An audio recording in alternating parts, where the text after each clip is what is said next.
be, I want to be informative, and then I want to be sensitive as well, because I know a lot of times we're dealing with situations people don't understand they're insensitive to, you know, the other person. So I just want to make sure I'm sensitive, you know, to understanding the transformation and everything.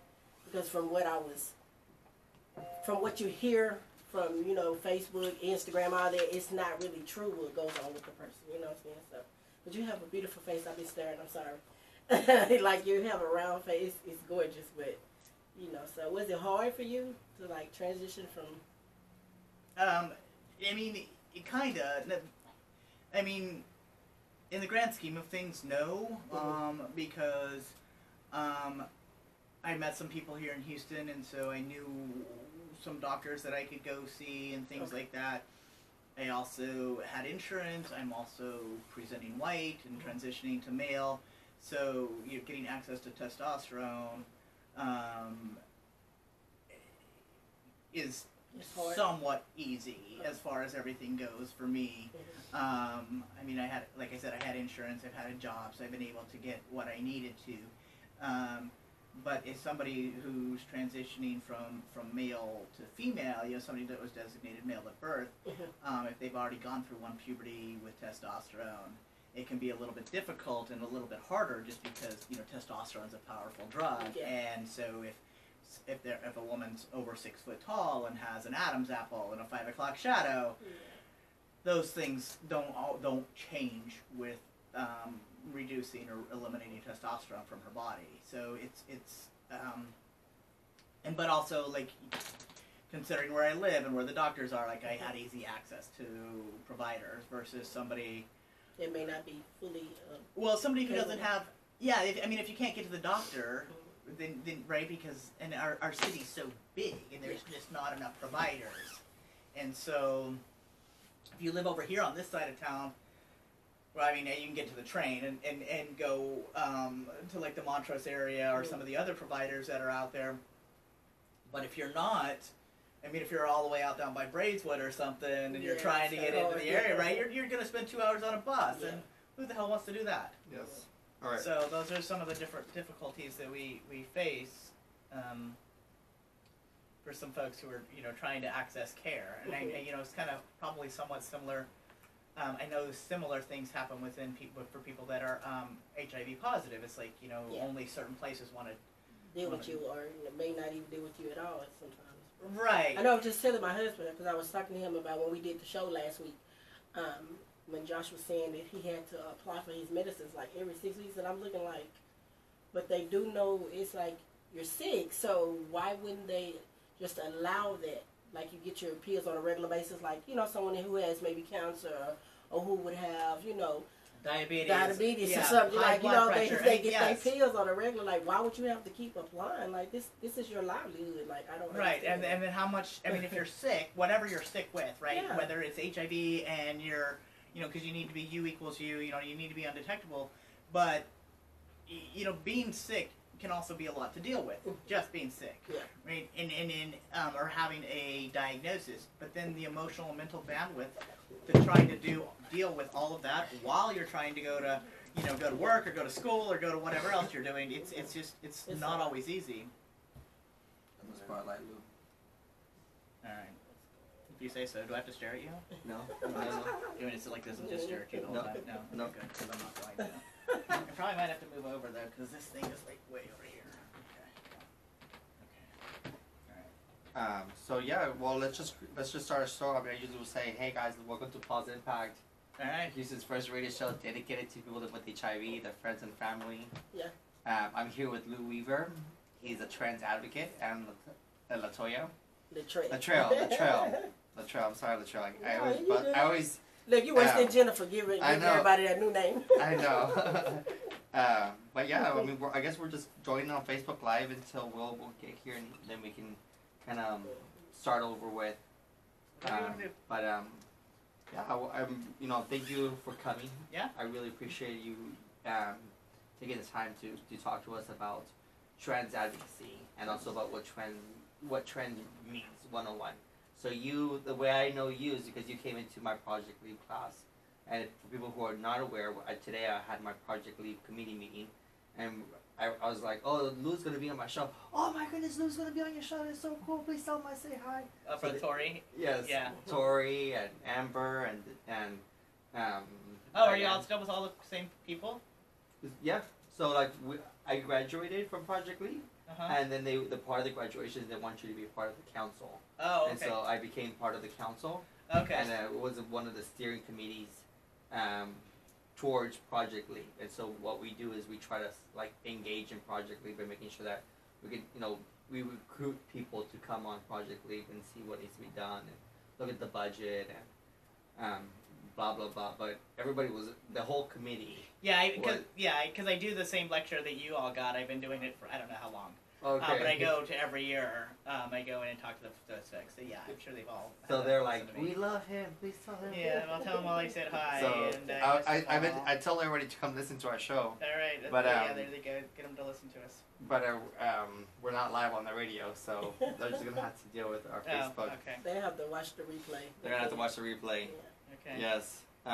But go ahead and introduce yourself and see what you see. Oh, is that on? Yeah. Yeah, we're on. Oh, okay. We're live. We are live. So, my name's Lou Weaver. My pronouns are he, him, and his. I am a transgender man living in the city of Houston, and I'm a consultant and an advocate. And so frequently, I just like want to have a visual, but I mean, sure. Frequently, I just like to talk about what it means to be transgender, and help dispel some of the myths or just lack of education that goes on around people in my community. And so, what are like the basics behind it? So, when we think of visibility of transgenderness, what really caught me was when you were saying, people portray, maybe not necessarily transgender, but in movies we see, Mrs. Doubtfire, or we see, Yeah, Mrs. Doubtfire, Silence of the Lambs are usually some of the ones that I use when I'm talking. Because they're ones that people are really familiar with. Silence of the Lambs is a movie from the 1980s, and Buffalo Bill was a serial killer. And so that, even though Hannibal Lecter actually says, I don't think Buffalo Bill's really a true transsexual, which we don't know what that means. But Buffalo Bill had a lot of stuff going on. Have you ever seen the movie Latrell? Yeah. So he's kidnapping women. And he's putting them in a cave and in a well in his living room, so there's some things going on there. But it also gives this undermining thing that's just who trans people are, because this whole thing about kidnapping women was he was skinning them alive in order to make a women's suit. And so, wondering why he does that. Oh, this must be a man who wants to put on a women's suit, therefore he must be trans. And no, we don't know that. We don't know what was going on with Buffalo Bill there and that. And then in Mrs. Doubtfire, Robin Williams plays a kind of a deadbeat dad who's not showing up for his kids in the right way and not being very responsible. And so his ex-wife is like, I've had it. If you can't be responsible, you can't hang out with the kids. You're not showing up. You're disappointing them.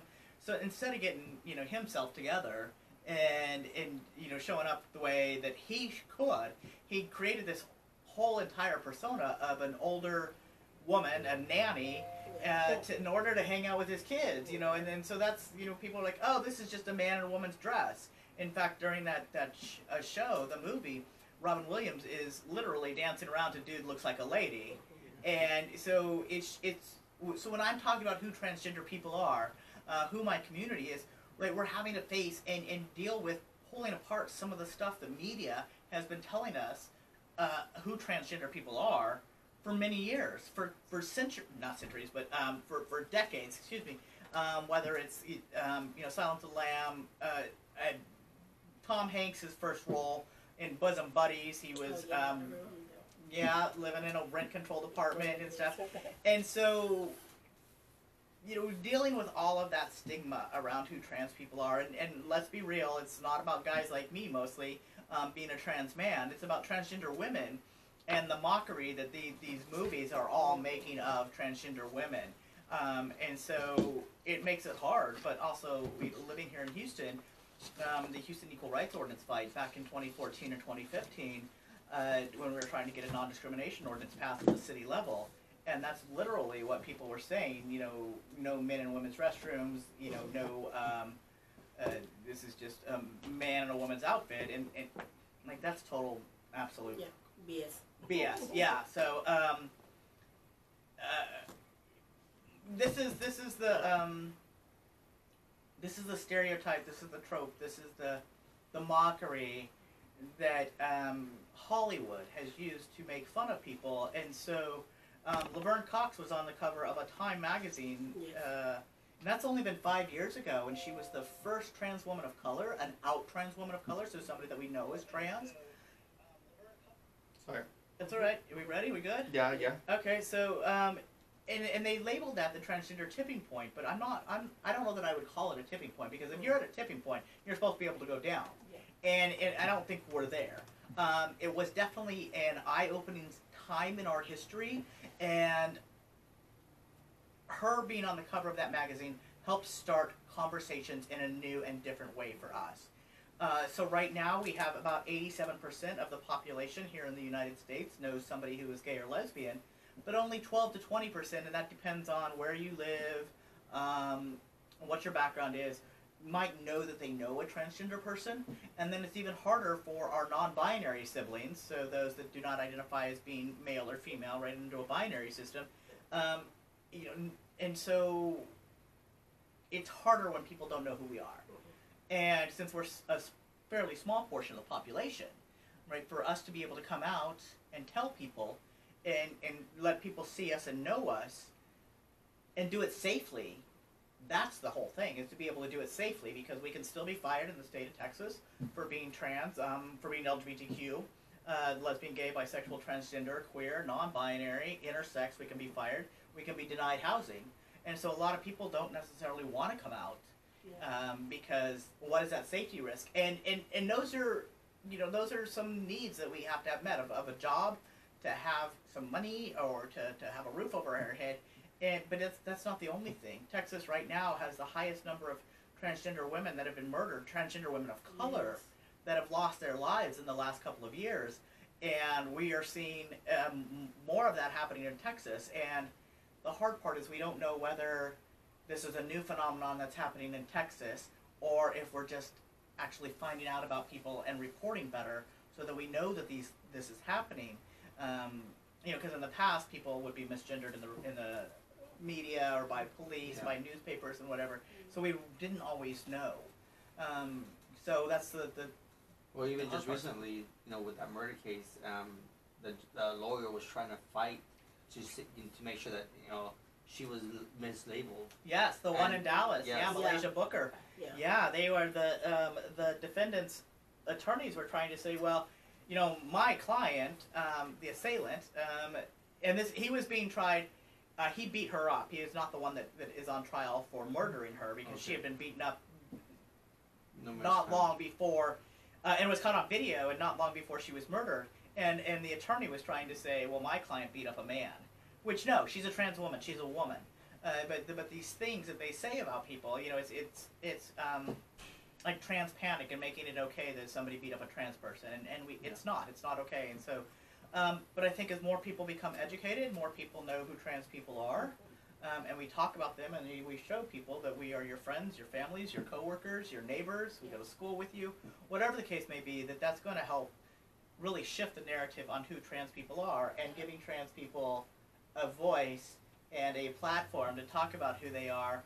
And Laverne Cox and Janet Mock are doing great things on a national level for us, and then we obviously have local leaders like Monica Roberts and Dee Dee Waters and Diamond Collier. They were all on, I think it was Nightline recently. I got the name of the show wrong, but they were on a show recently. And then the work that Andrea Molina is doing with trans Latino women.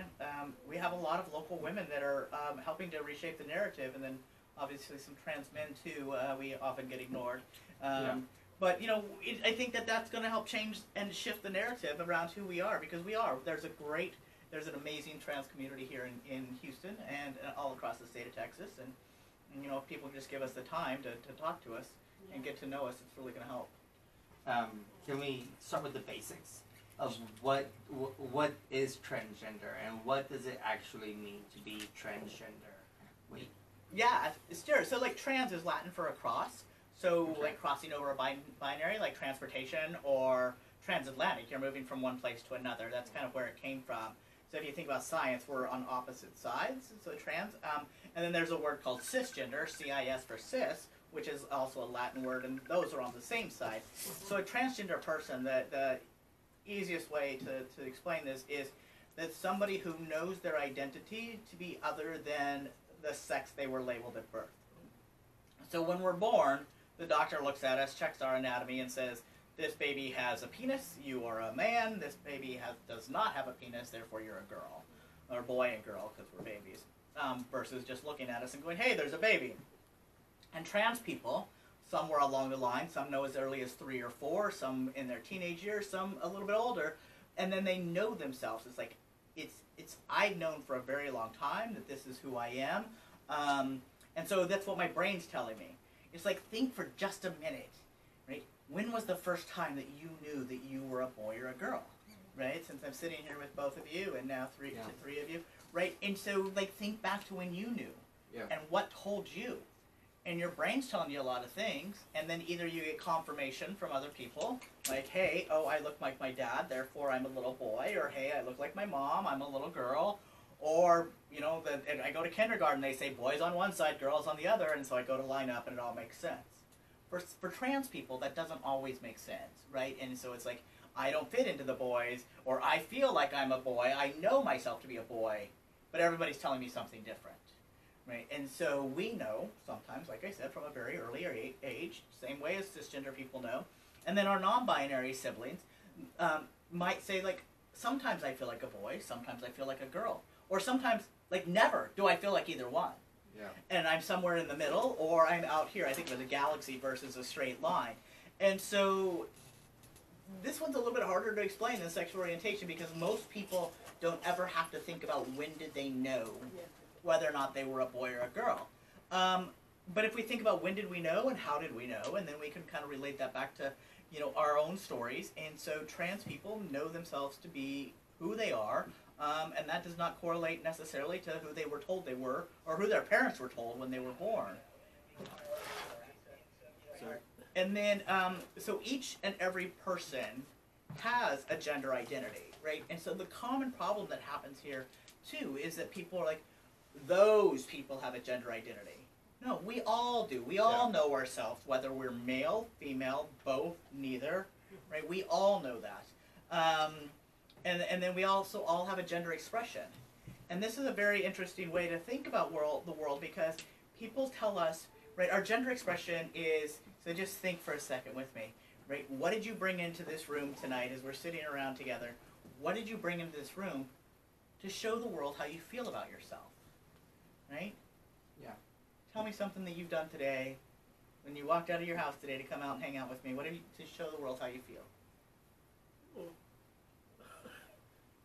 Because I normally just come out, but I wanted to come out today because I had questions for me. Because some of the stuff that I've been seeing on Facebook, it kind of, I was on the fence, because I'm saying, if you're transgender and you know that's who you are, then why are you, I guess, fighting to prove or move in to take over something that was already something that was created for women biologically. So Josh was like, come on the show. So I want to be informed, because again, there's a lot of stuff that I don't know, and I want to be sensitive to the transgender community, because a lot of times when we see something that's not of ourselves or something that's different, then it makes us, oh no, I don't want to be bothered with it, or that don't have anything to do with me. But that's not the case, because I want to understand. I don't know any transgender people, but I do know gay people, and I have gay people in my family. So, and I had a cousin that was considering the whole thing, sex change and everything. So I do understand it. So that's why I wanted to get better informed. So that way, I don't want to seem like I'm just this insensitive person who's walking around saying that, oh, I love everybody, but I have my face frowned up when I run into someone who's transgender, you know? Right. So I just want to make sure I'm better informed, and I know how to communicate better without hurting your feelings. Because again, you know, we can talk, and I may say something, and you're like, oh, whoa, that's a little rough, or not coming the right way. So I don't want to ever, offend Right, anyone. yeah. So Well, that's why. Right. No, I understand that. I mean, and that, hopefully that's where we're going to be by the time we're done here with this conversation. But from what I understand, you identify as a woman. Yes. Okay. And so tell me, how do you show the world that you identify as a woman? Of course, when my hair, my nails, makeup. She wears over Obviously, these. Her I can't wig. get rid of these, so. All right. So there's some things.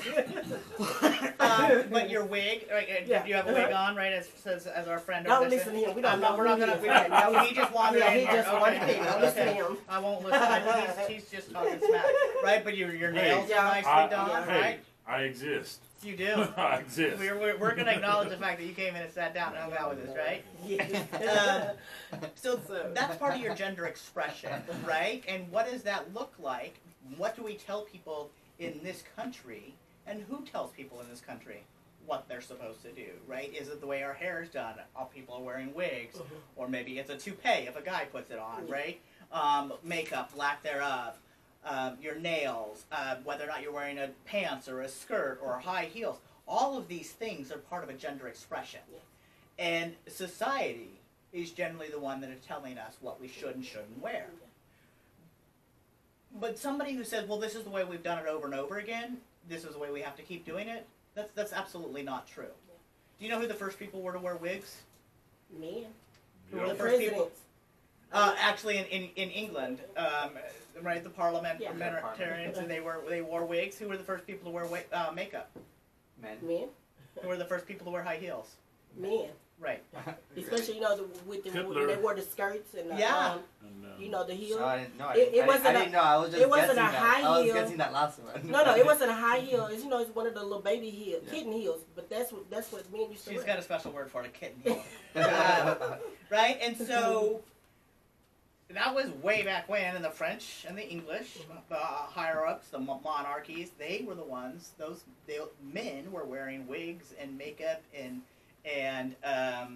high heels, and then they stopped, mostly because women started, and so they had to do something different. And so who tells us now that men cannot do those things? Really, society. Really. Society. And that's also depending on where we live. Yeah. Right? Whether it's here, and if you want to talk about skirts, if you were to walk outside and see somebody that we perceive to be a man wearing a skirt, what's our first thought? He's crazy. Maybe. That's Or definitely one. he's no, gay. he's Scottish. looking for something. I'm He's looking for just- something totally different. I'm just like, Ah, he's gay. Right. And keep But what if going. he's Scottish? Yeah. What if that skirt's plaid? You know, or I'll kilt? take a kilt anytime. I'll Yeah. put that thing on, man. It's But a I real guess- man to wear a kilt. It does. It takes a real man to wear a kilt. I've been around people that, they were Irish, Scottish, whatever, and they wore kilts. And they explain to you the history behind it and the culture and everything. And it's always that age-old question, like, okay, well, that's all fine and dandy, but hope you got underwear on up under there because we don't need to see you. But I mean, why do you care? Are you going to lift up their We kilt? do need to carry the Why children not? sometimes in a room. But nobody wearing a kilt is lifting up his leg to be doing anything. that high anyway. Have you seen? So I drove party buses, and during a certain time of year, you always had like the group of guys that were kilts. They played their bagpipes and everything, and they'd come get on the party bus, and they would when they would get off to go sit down, they sat there, and it was always like when you sit down, you have to be mindful of where your legs are positioned, how you're sitting in front of people. And so one of the things is, now I know this goes to the thing that, worrying about how other people, position themselves or the perception. But we do have to be mindful to a lot of things because when we, as a father, he is, man, you're so good at that. I felt Yeah, it. you're I really need. good I at need a that. tech. He's just dropping all of us. I need a That's tech. technical, bro.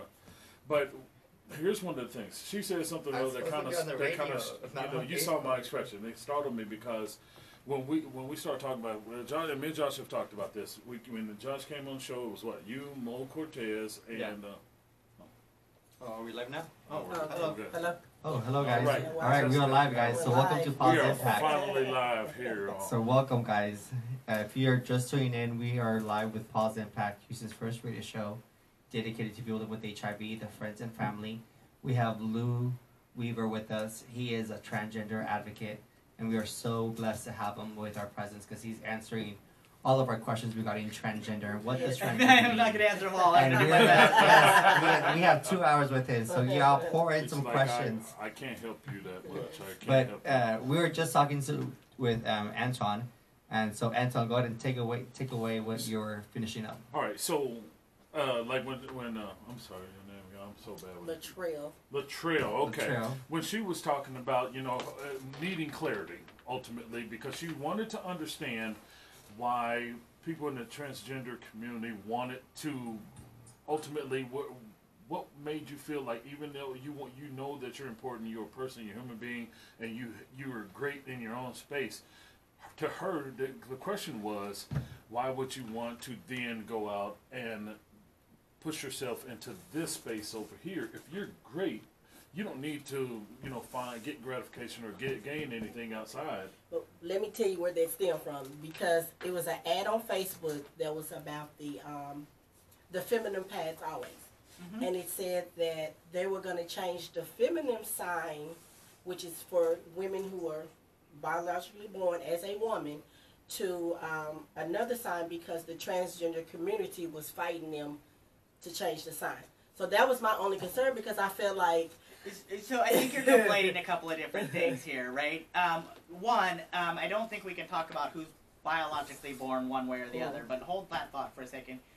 But the trans community didn't demand this. The trans community did not say, hey, we need you to change this. We have a lot of other things that are going on that is not about the marketing of hygiene products, and it's not transgender women that need this. It is transgender men, guys like me, whose parents or whose doctors said, "Hey, you're born, or somebody born with a uterus and ovaries, that their body is going to have a menstrual cycle." Some trans men do menstruate. They need access. They need access to being able to have these pads during their menstrual cycle. And non-binary people.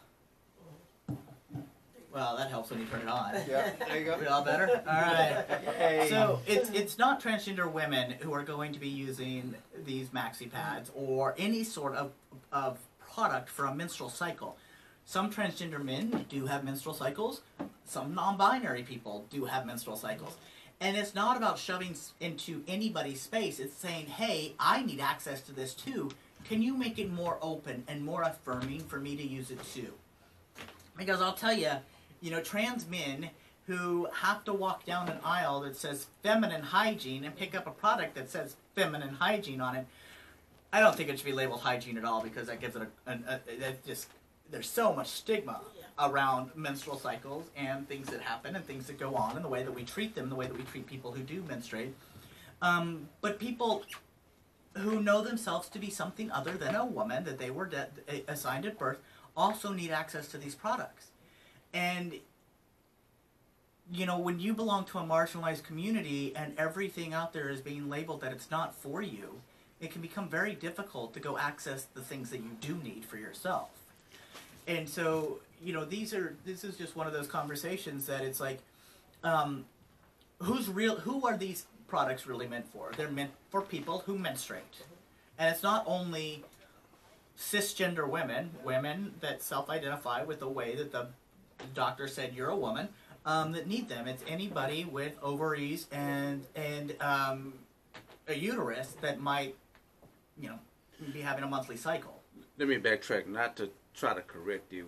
When you said you don't want it to be called hygiene, what you mean to say feminine instead of hygiene? You want it to be hygiene, but... No, I don't want it to be hygiene at all. Hygiene implies that a menstrual period is dirty, and I don't think that. I think that hygiene, right, it's just a menstrual product. And I don't think it needs to be called hygiene because I don't think it needs to be, definitely not to be called feminine at all because it's not just for feminine people. Well, yeah. Right? There's also some cisgender women who don't identify as being feminine. They might be butch, whether they're lesbians or not, who also need access to these products. It's just the way that we word things. But the thing about calling it hygiene, right? I need soap to take a shower. That is a part of my hygiene ritual. But I think that also it's just the stigma around a menstrual cycle. And the reason that it's called a hysterectomy and hysteria and all of these other things is we don't like to talk about somebody who, bumped blood or bleeding and all of these other things. So no, I don't think it should be called hygiene. I just think it's a menstruation product. And that's interesting because, honestly, I didn't even think about that, but you are right. When we talk about hygiene, we're talking about dirtiness. Yeah. We're talking about somebody being, filthy, or you need to wash that off, or Yeah.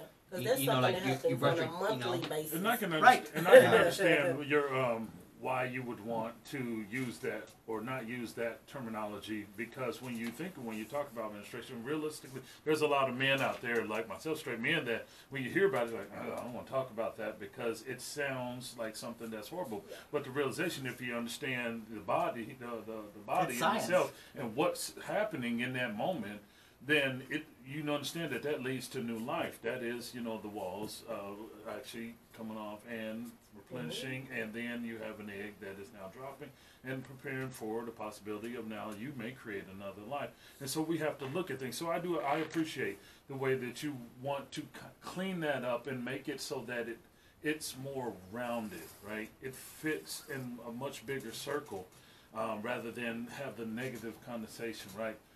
I think that one of the problems that we have is, and this is me myself, I always have to tell people, to be honest, that I grew up Southern Baptist.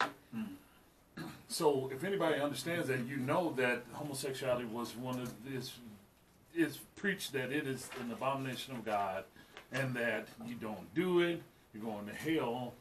And I'll be honest, it took a minute to actually get my bearings on really being comfortable with having the conversations, and then going and saying, hey, I need to know more. I need more information. I need to communicate with people that are part of that spectrum so I can understand more. So is it true that most people feel like, oh, you're trying to shove your choice down my throat? Well, people say that all the way. And a lot of people say that, right? Your lifestyle. And Yeah. so for clarity, I implore anybody to actually sit down and ask the questions. I have a wealth of good people that are part of the spectrum that I can ask. Say, hey man, I'm kind of done to this. Can you help me understand it so that I can make a clear decision as to where I'm supposed to be in that conversation? Do I really truly have the ability to comment on this circumstance? I'm not a part of that. So do I even have a place, And what I tell anybody, the realization is everybody should have a place. You should not alienate anyone. The best thing we can do is inform one another and keep each other abreast of things that change. Because things change all the time. Think about it. Oh yeah, absolutely. The LGBTQ has consistently increased. It's increasing and it's growing. Yeah. And then we have to be inclusive, right? Absolutely. Yeah. And I think that what you're saying is absolutely right? When we're talking about being inclusive, our language changes all the time, right? And from the way that I talked when I was a kid to the way that I talk now has changed drastically. It's been almost 50 years. And so, yeah, we should be keeping up. But I think to your, Antoine, when you're saying, I would just suggest that we be very careful about who we're asking questions of, because not everybody wants to be an educator, right? Yeah. Now, I have no problems talking about this. Obviously, that's how I met Josh. I was in one of his classes speaking, and so I can talk about this forever. But that doesn't mean that every trans person or every gay or lesbian person wants to talk about this. About being a member of the LGBTQIA+ community. But I would say, find the people that do want to talk about this. I think you mentioned Mo Cortez a little bit ago, and I know that he is a great advocate for the intersex absolutely. community, Mo is along with some friends of his that I don't know whether or not I can say their name on whoever Mo's talking about, but I know Monica and Dee Dee and Diamond are very big advocates for trans women of color, Yes. specifically Black or African American transgender women, and then Andrea and the work that she does in the Latina community. And continuing to have them on here to have these conversations, because when you're talking about being positive or HIV positive and the stigma and all of these things that go into living with HIV, or how do we stop the virus from spreading, right? Transgender women, especially transgender women of color, are at a huge risk. And so, I think that especially in this connotation of, who are we talking to? We're talking to the community that is already affected by this disease, whether they're the positive themselves or their family or friends are. And we have to make space for more people in this conversation because, when I first started having these conversations and going to Project Leap, and Project Leap came out of the Ryan White. And when Ryan White was diagnosed, nobody thought a little white boy who was, he wasn't even 18. What was he, 15, 19? No, he was 8. He was 8 when he was diagnosed, and that's why they named it after him. So, and so as we are seeing, who more can be affected by the disease, which is anybody, almost, right? If you're sexually active and risky behaviors are out there. But, just moving back to the trans community, we have had a very narrow view of who we talk about in public spaces for a very long time. Right? I would say that most of us in this room have been marginalized at some point in time or another in our lives for whatever that may be. Right? I've only learned about Southern Baptists since I moved to Texas. I did not grow up down here. Right? I've been taught to say I got here as fast as I could, but I didn't grow up down here. We had Baptists where I grew up. We had Catholics. Southern Baptists. I did not grow up in the South. I didn't Southern Baptist is a whole different animal. Right, which I've learned being here. It's traditional Christianity, ultimately stems way back to slavery, and the mindset that ultimately you have to be this person, that is it. Right, and there was very strict rules and there was very strict guidance, yes. if I'm learning from my friends correctly. And also very, and I think you alluded to this too, very strict rules coming from the pulpit as well as to what you are and are not, or were and were not allowed to do as a part of your life. And, that is also, it becomes, now I'm not Southern Baptist, I'm also not Black or African American, and I believe most Southern Baptists are, correct me if I'm wrong, please. So, and I've never really been to a Southern Baptist church. We're going to have to go. Take me. I want to see those women in there. And they wear the most beautiful hats. And I mean, I've seen it on TV. I've heard my friends talk about it, and I've seen some Facebook Live events where my friends have gone, and there are certain events when they broadcast these types of things. But from my understanding, a Southern Baptist church is not just on a Sunday. It's an everyday kind of thing. It's in and out throughout your house. Maybe your daddy's the preacher or the pastor, and or a deacon, your mother's on the mother's board, and right. it's Bible study, it's revival, it's all kind of, it's Wednesday night, it's Saturday, it's Sunday. So it's not just your hour or two on a Sunday afternoon. It's a lifestyle. It's life, right? And not. It's kind of like Jehovah's Witness and Mormon type thing. Okay. Well, I grew up Mormon, so I know a little bit about that. I don't actually usually say that out in public. Dr. Pepper? Do you drink Dr. Pepper? Dr. Pepper is the only thing to drink, actually. I grew up Mormon. I'm not Mormon. Right, so that says a lot right there. So it's also very difficult when communities are told, and by communities, I'm not just talking Southern Baptist now, but this is one that we could use as an example, or I grew up Mormon, right? You could not be LGBTQ and being Mormon. In fact, when my mom told him I was trans, because she was like, you need to address him, his name is Lou, and he uses he pronouns, don't call him that anymore. Then they sent me a letter telling me that I could excommunicate myself from church. I don't really go to church, I don't really care, but at the same time, I was like, wow, really? You're going to try and take my God away from me? And so it was just kind of like a gut punch, right? And so when you think about these things that take up our entire lives, as religion has a tendency to, from the time that we're born, if we're baptized into a church or christened, or you go to confirmation class when you're 12, or all the various ideations of this, or if you're Jewish and you're going to temple and you're doing your Hebrew classes for bar mitzvahs and bat mitzvahs and all these other types of things where it's everywhere, right?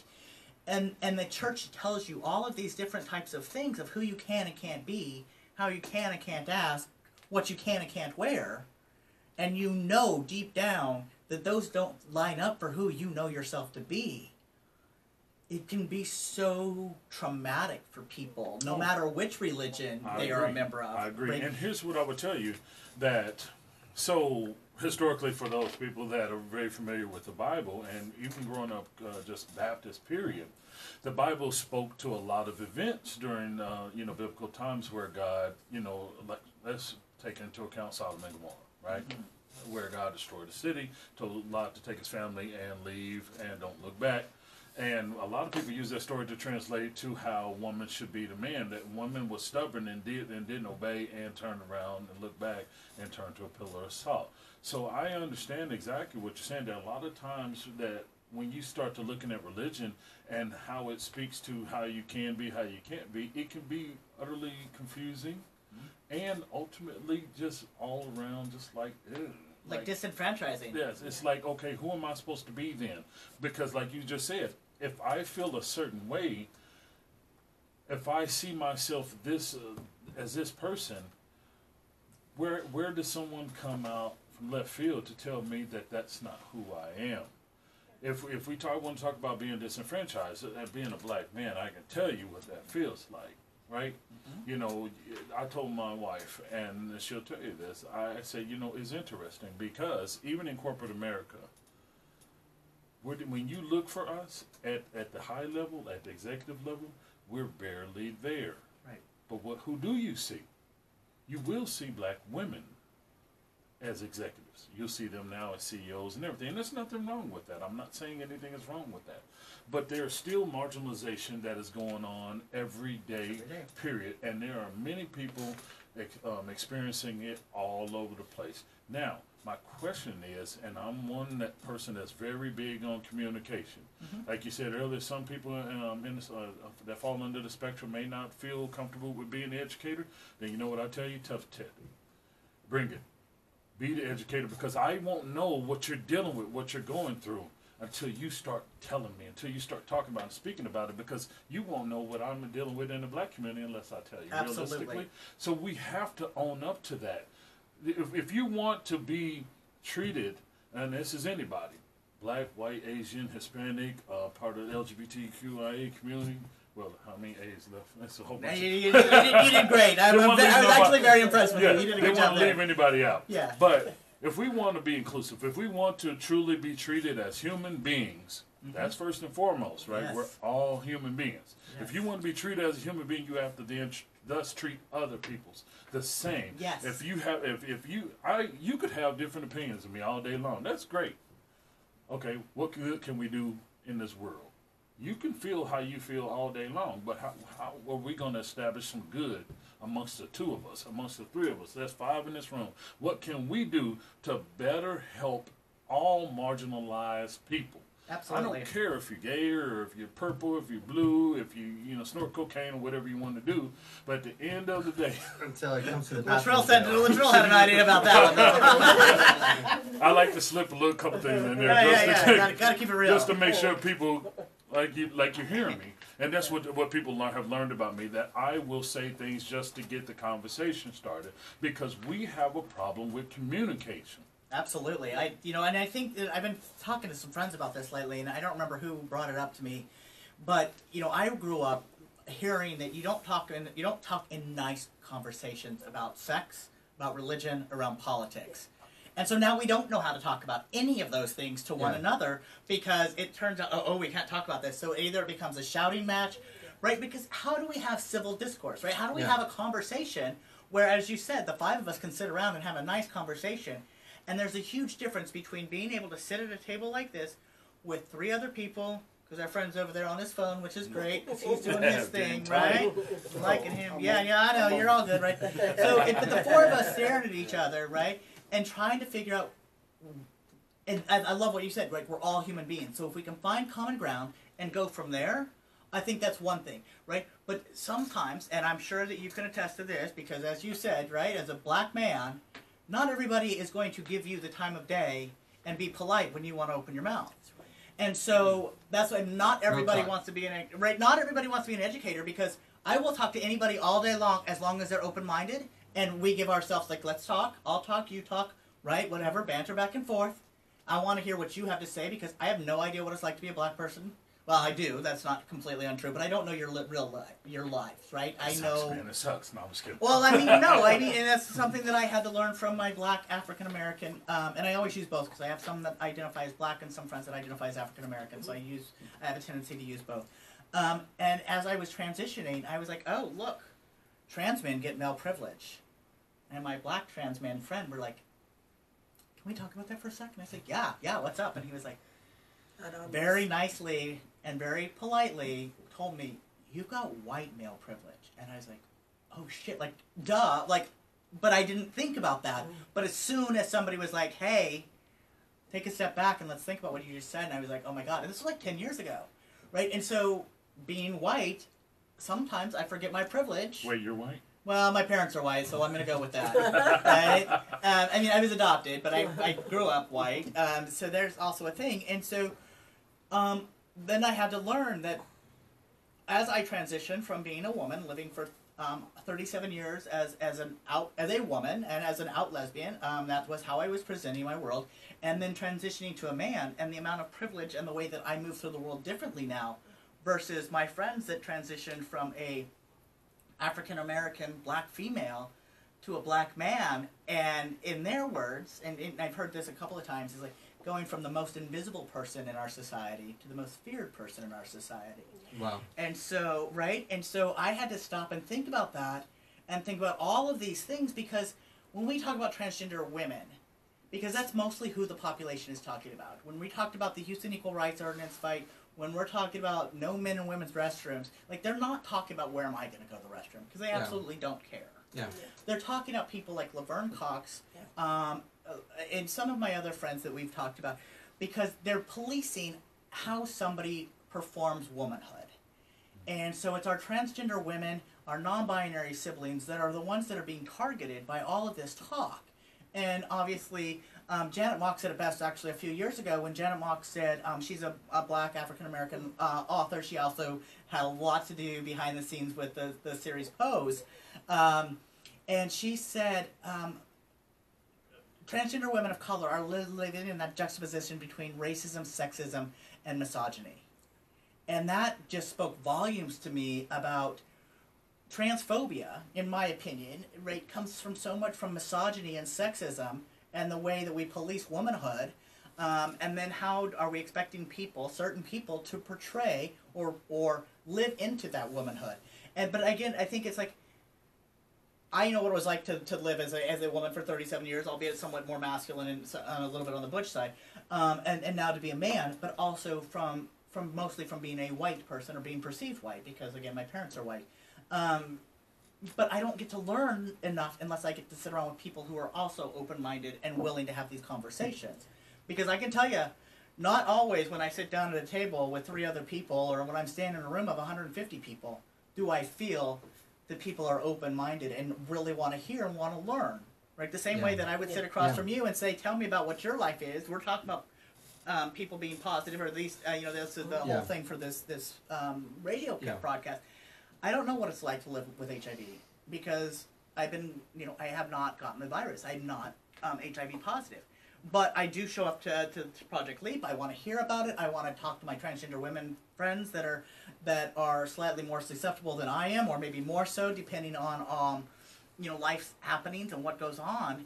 But again, if we don't get to have this civil discourse, none of us gets to learn anything, because there's certain people that want to put us all in a box, no matter what that box is. Straight, not straight, white, black, purple, right? All of these other things. And if they can continue to divide, then they can continue to conquer.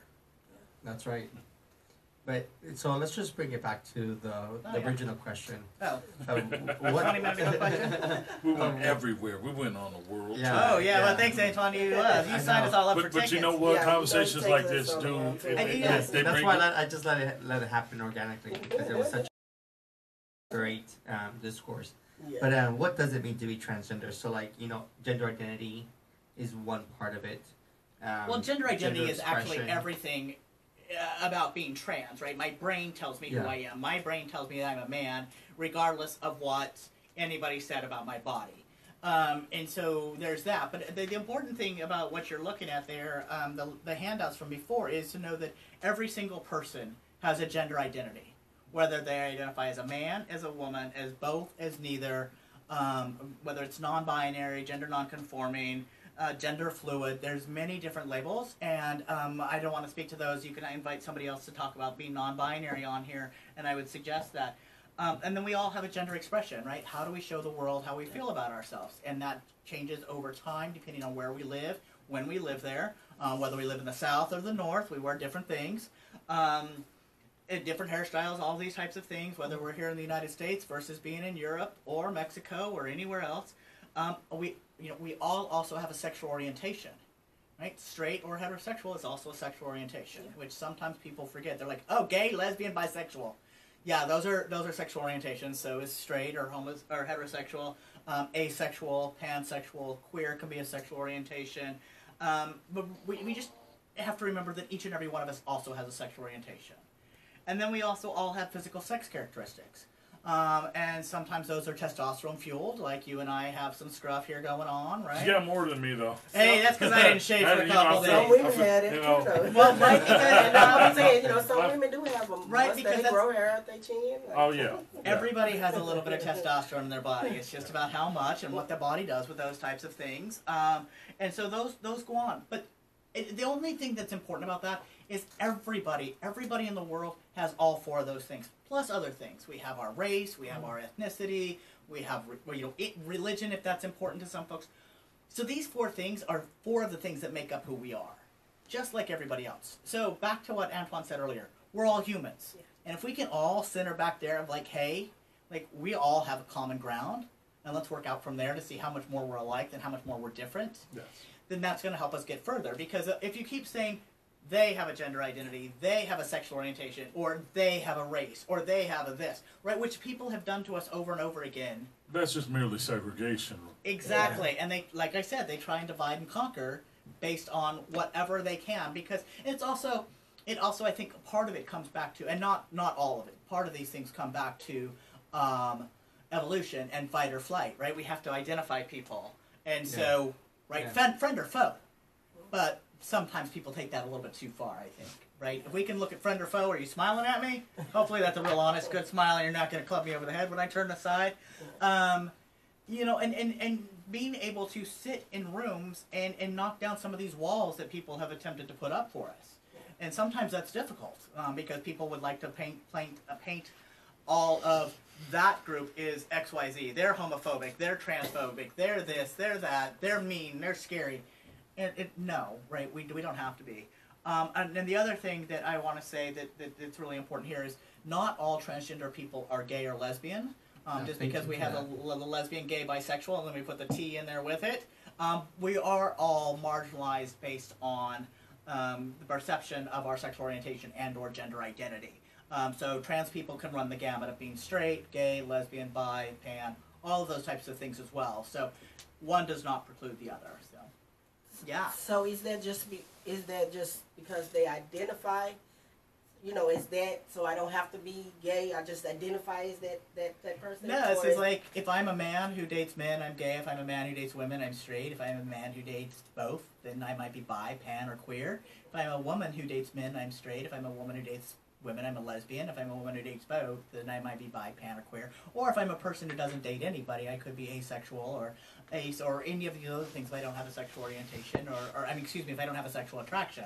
I think that's really important to say that not all trans people are gay, because I think that's what a lot of people think. Yeah, absolutely. Is that if you're trans, that means that you're gay. Right. And when we talk about being gay, is that you identify as somebody.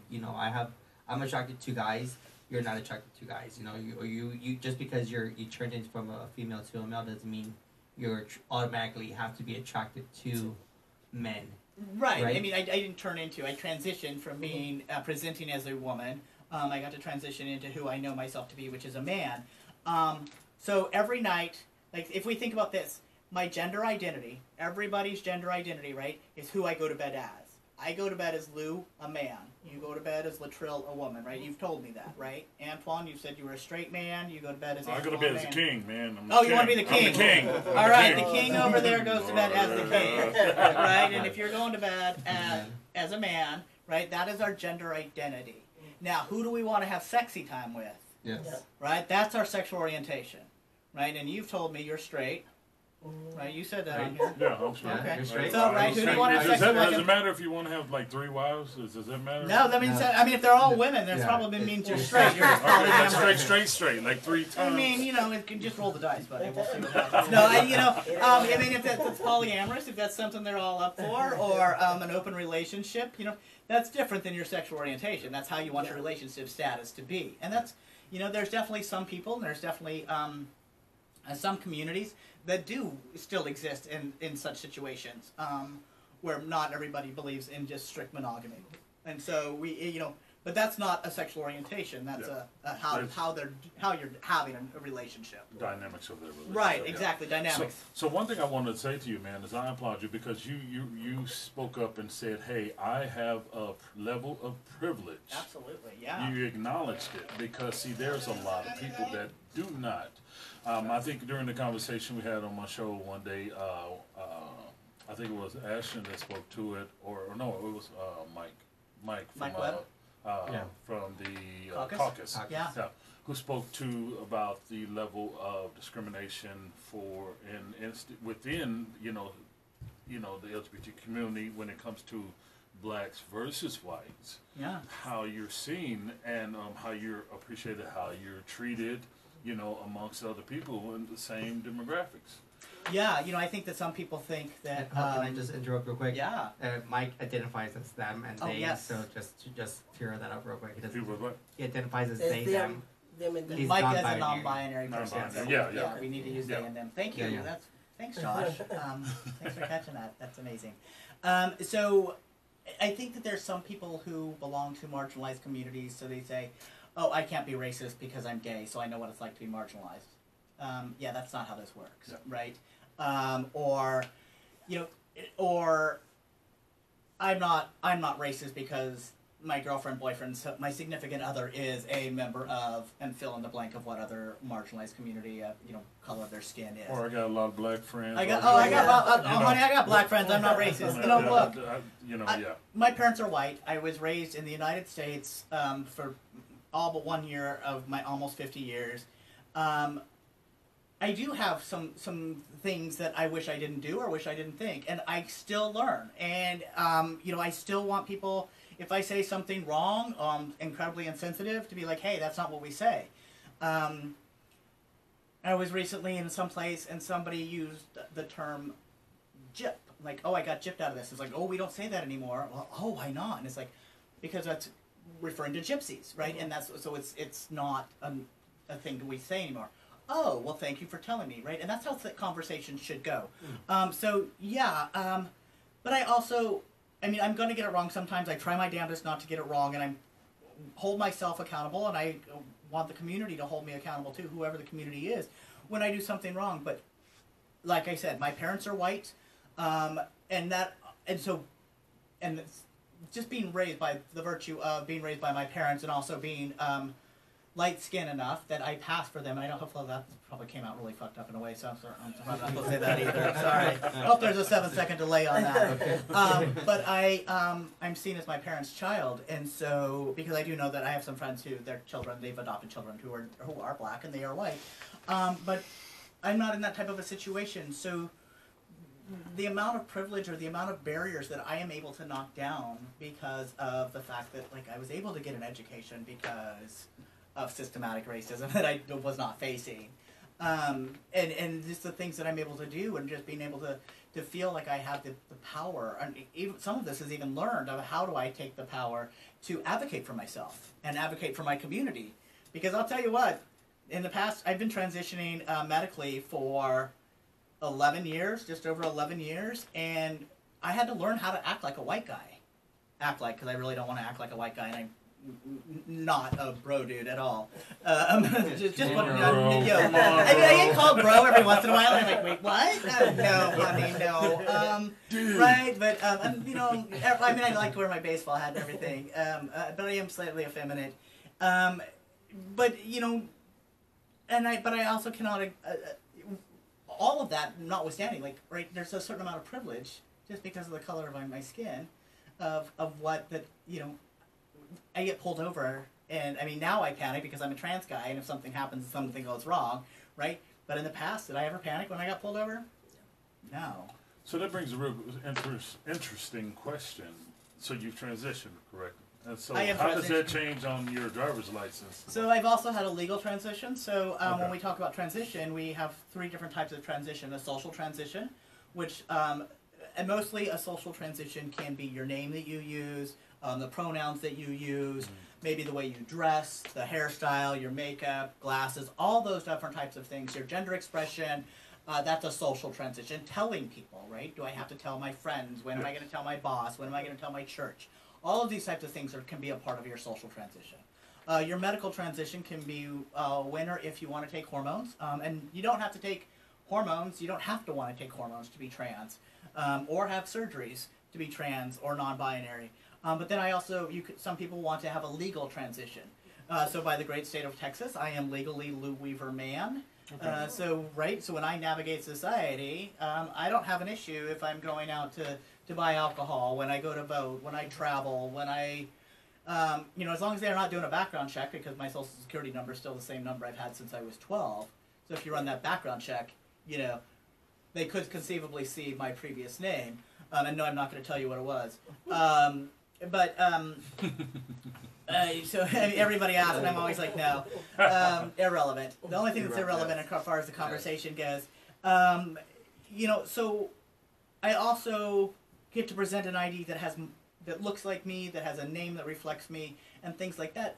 That when people who have not had the ability to change and get their documents updated, because you have to go to court in the state of Texas, and it costs about $260.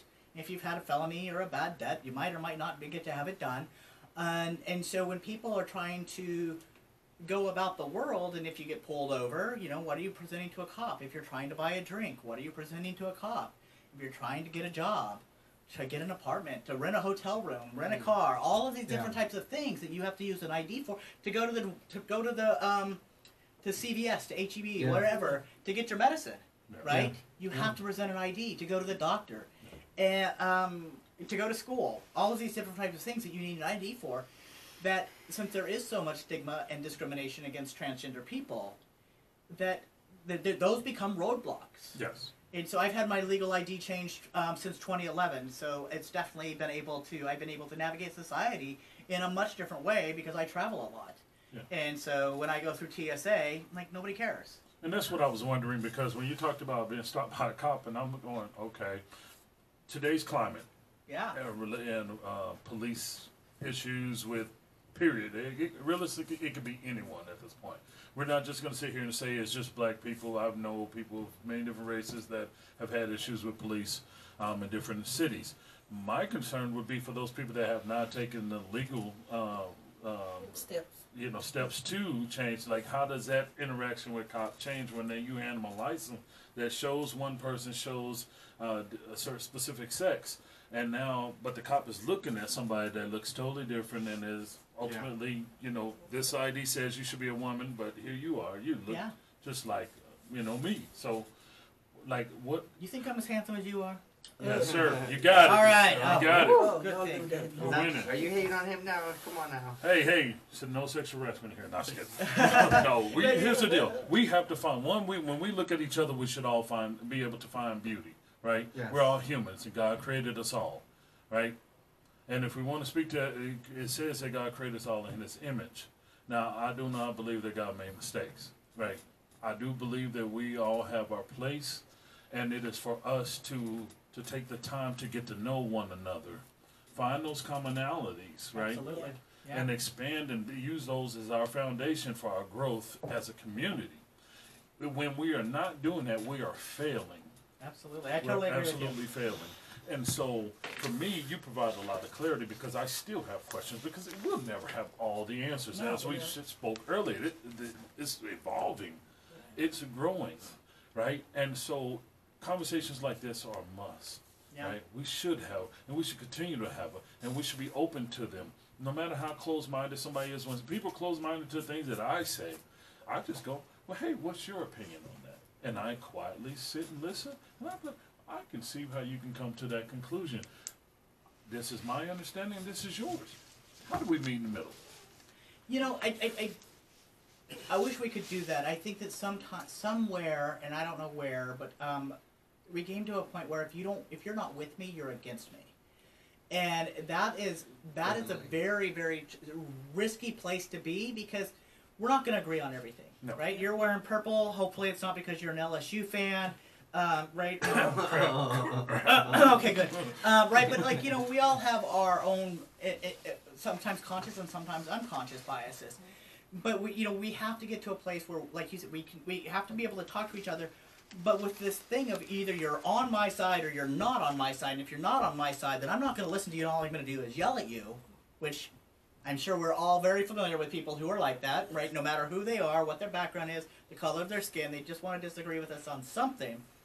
And I don't know, I mean, yes, we're going to be able to find situations like this where we can continue to sit down and talk. Hopefully we all learn something from each other tonight, and hopefully we take this conversation out, away from here. Like, not just you, because, you know, I'm the guest speaker tonight, but also me. What am I learning from all of you as I sit here with you? But we have to continue to share that and continue to lift that, because if we have this, even though, granted, we're on the radio, right, but if we don't have this conversation and continue to think about this conversation. So, like, for me, maybe it's the next time I get to sit down with a black guy and have this conversation. But, oh, Antoine was telling me XYZ. I know so much more about Southern Baptist now, right, than I did before I sat down, because we've talked a little bit about it. But we all have to be able to open that up, but also be able to say, like, take that knowledge from today out. Because otherwise, if it just stays here and we don't talk about it again, even in my own little brain of thinking about what we've talked about, right, then we're not expanding and growing our own brains and our own thoughts. No, I just think that's just so hard, though, because, you know, with today's climate change, with political, you know, like, if you support the current administration, like, I have zero tolerance for your kind of boldness. You know, like,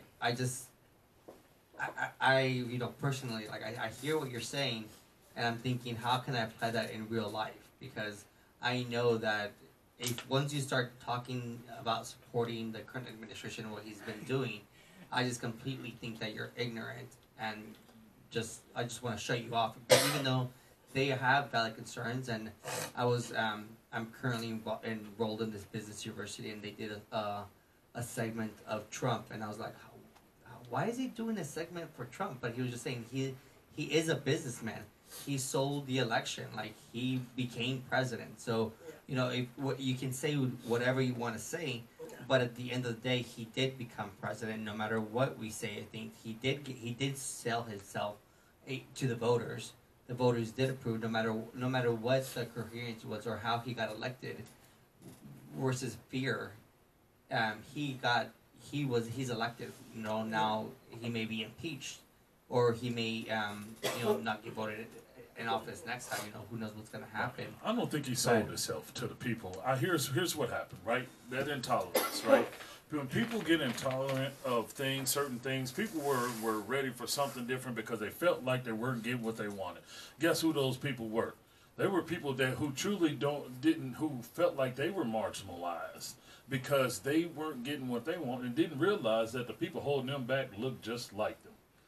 Look just like them. Let's talk about those people. Let's be realistic. Because if you go to small little towns in Texas and Oklahoma and Arkansas, you find these communities where people live and they're struggling, right? And these people believe that people from Mexico come into this country to take their jobs. Or that black people get privileged because of affirmative action and things, and that keeps them marginalized, keeps their children from getting a quality education. You know who keeps your children from getting a quality education?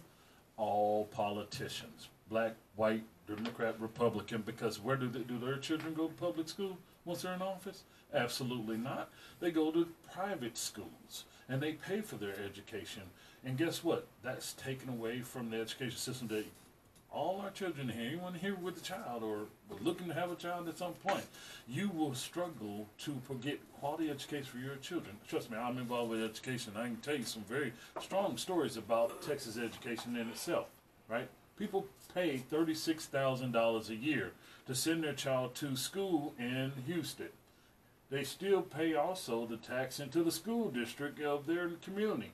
What kind of fool would pay a salary to send your kid to school when you're already paying over here? You should force these people on this side that have their foot on that program, slowing it down, you should force them to do what's right on behalf of all children in your community, so that you don't have to go out here and waste that extra money, so that you can depend on that system to do what's right. But the problem is that what you're saying he sold himself to do, he didn't have to sell himself to do anything. It was already an issue with people that felt like other people were responsible for their failures, because people don't own up to their own failure. You can't say that somebody's out there, oh, they're taking our roofing jobs. Well, if somebody's taking your job, create a business. And that's just how I feel. This is how I feel. If like when I was running for office, and mainstream media wouldn't give me any type of TV time, I said, okay, I don't want your time. I'll create my own. So guess what I started? Politics and the People. Yeah. My own show. Because I'm not going to let you pigeonhole me.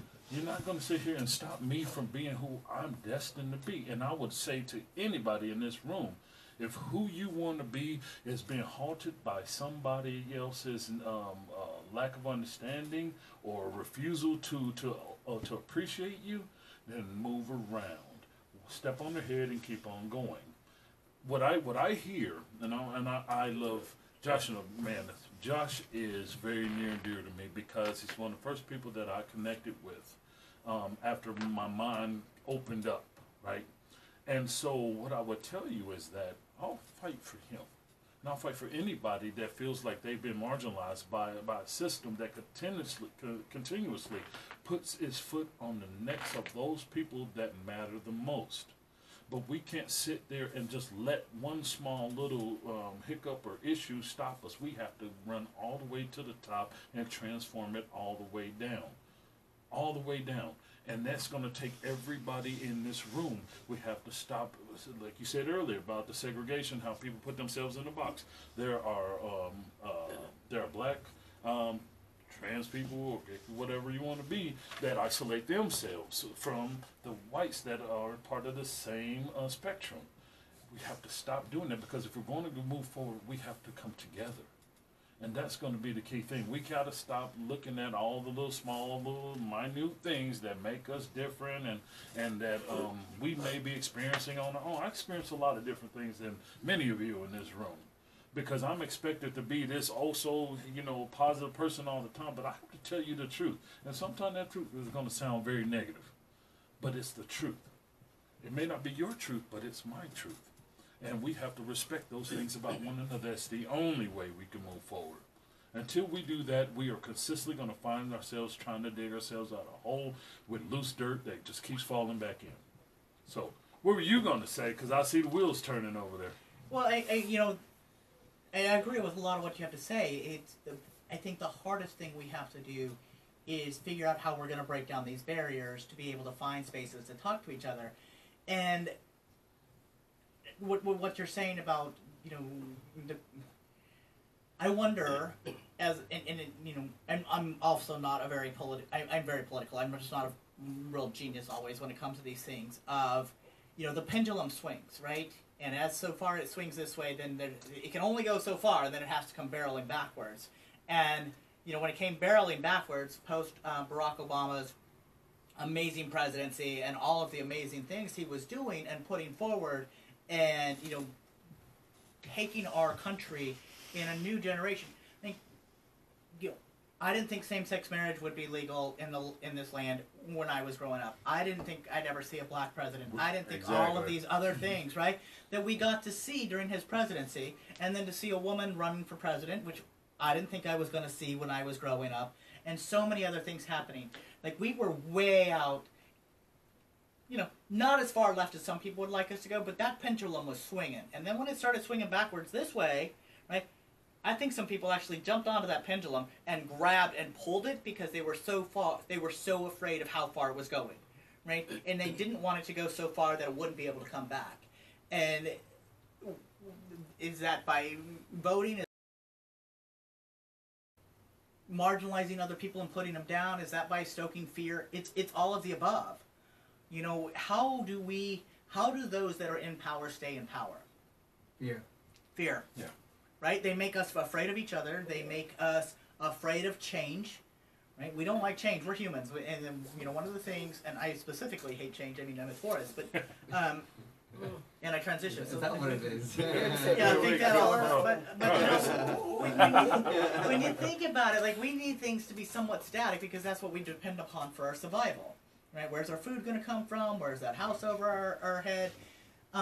You know, or even if you're a migrant tribe or community that migrates, right? You had a path that you were following over and over again because that was consistent and steady. And so even change, right, there was some aspect of it that stayed the same. And when things don't stay the same, and we're not able to figure out where that next step's going to land, then I think that's when people get confused, they get freaked out, they don't know what they're doing, and they just want to stay stuck. And they just want to stay where they're at, where they know what's going to happen. And I think that's what some people had in mind. Because it's not necessarily about who's doing the roofing job, because we know who's not doing the roofing job and who wasn't doing the roofing job before, right? It's about status quo, and what is status quo, and how do we maintain that, and how do we maintain that in a community that by the United States, because, you know, if you want to say make America great again, then everybody but the indigenous tribes can go home, right? That's probably the last time America was great again, before white people came here and started doing everything that white people do and dragging a bunch of black people here because, you know, 400 and whatever years ago, what was it, about 400 years ago, right, when they started shipping people over here and dragging them here, you know, that's when our culture started to change, and that's when the systems were put in place for a specific group of people to be in charge and to stay in charge. And by the United States standards, those are mostly men, almost predominantly white, European white people, and they created systems to keep them in power, whether through slavery, through many other things, even while slavery was going on, you know, the housing things, white flight, all of this other crap, but it's straight, and it's cisgender. So when we look at and we think about the marginalized communities of those in the LGBTQIA community, black and brown communities, Asian Americans, right? Anybody that doesn't fit into this predominantly straight white Christian nation, that we're not supposed to be a Christian nation. That's not why the first white people came here. But when we don't fall into that specific box, this country wasn't meant for us, right? It's ours. We live here. We belong here, right? But that's not the way it was set up. And so that's how we all end up being marginalized. And that small group, well, at least here in Houston, right, we're a minority-majority city. So that means nobody's got more than the other as far as, like, a racial ethnicity. We speak over 140 languages on a daily basis. The University of Houston is the second most diverse college across the country. What is it? Meyerland is the second. Fort Bend is the most diverse county in the entire country. But we don't want to admit that. And not we in this room, right? The powers that be that say, right, if we can keep status quo, where is that status quo? It's getting smaller and smaller and in different communities. And it's not here. It's generally not anywhere in the South, right? And most people don't want it that way. But the problem in Texas is not as Republican as people want us to believe it is, right? Harris County went blue, mostly Democratic. Austin, Dallas, San Antonio, even El Paso. We have to encourage people to get involved. And I'm thinking that's, you know, what you're talking about is people getting involved, and because our vote is our voice. How are we going to stick up for each other? Because your fight is my fight, right? Because my trans LGBTQIA plus community is amongst every community. Your community, people that of color, people that are positive, people that are whatever, we're all interlocked. But until we stand up for one another, we're not going to make it very far because we are too focused, and there are other people that are too focused on what is making us different, or driving these wedges of creating a fight over marketing on the cover of a box of needed supplies that there's a certain portion of our population that needs on a monthly basis. Right? But also, how expensive are those stupid things? It just drives me crazy that this pink tax, that, you know, how costly it is to be a woman, right? Yeah. But somebody is fanning a fight over menstrual cycle products when we have trans people dying in the streets, when we have African Americans being shot in their house for not even doing anything, or even being pulled over in the middle of the street, and Sandra Bland, all these other folks that we can think about. But as long as they can keep telling us they're dangerous, trans women are dangerous, black men are dangerous, somebody with HIV is dangerous, we should criminalize that, right? All of this shit. But you got to know. You got to think about who's controlling the narrative. Right? Who's controlling the We narrative? just saw where that 7-year-old girl is trying to transition, and the mom is okay, the dad's not okay, and now the state of Texas is involved. Like, how did the state of Texas become involved in a custody battle? But all because the child is trying to be transgender.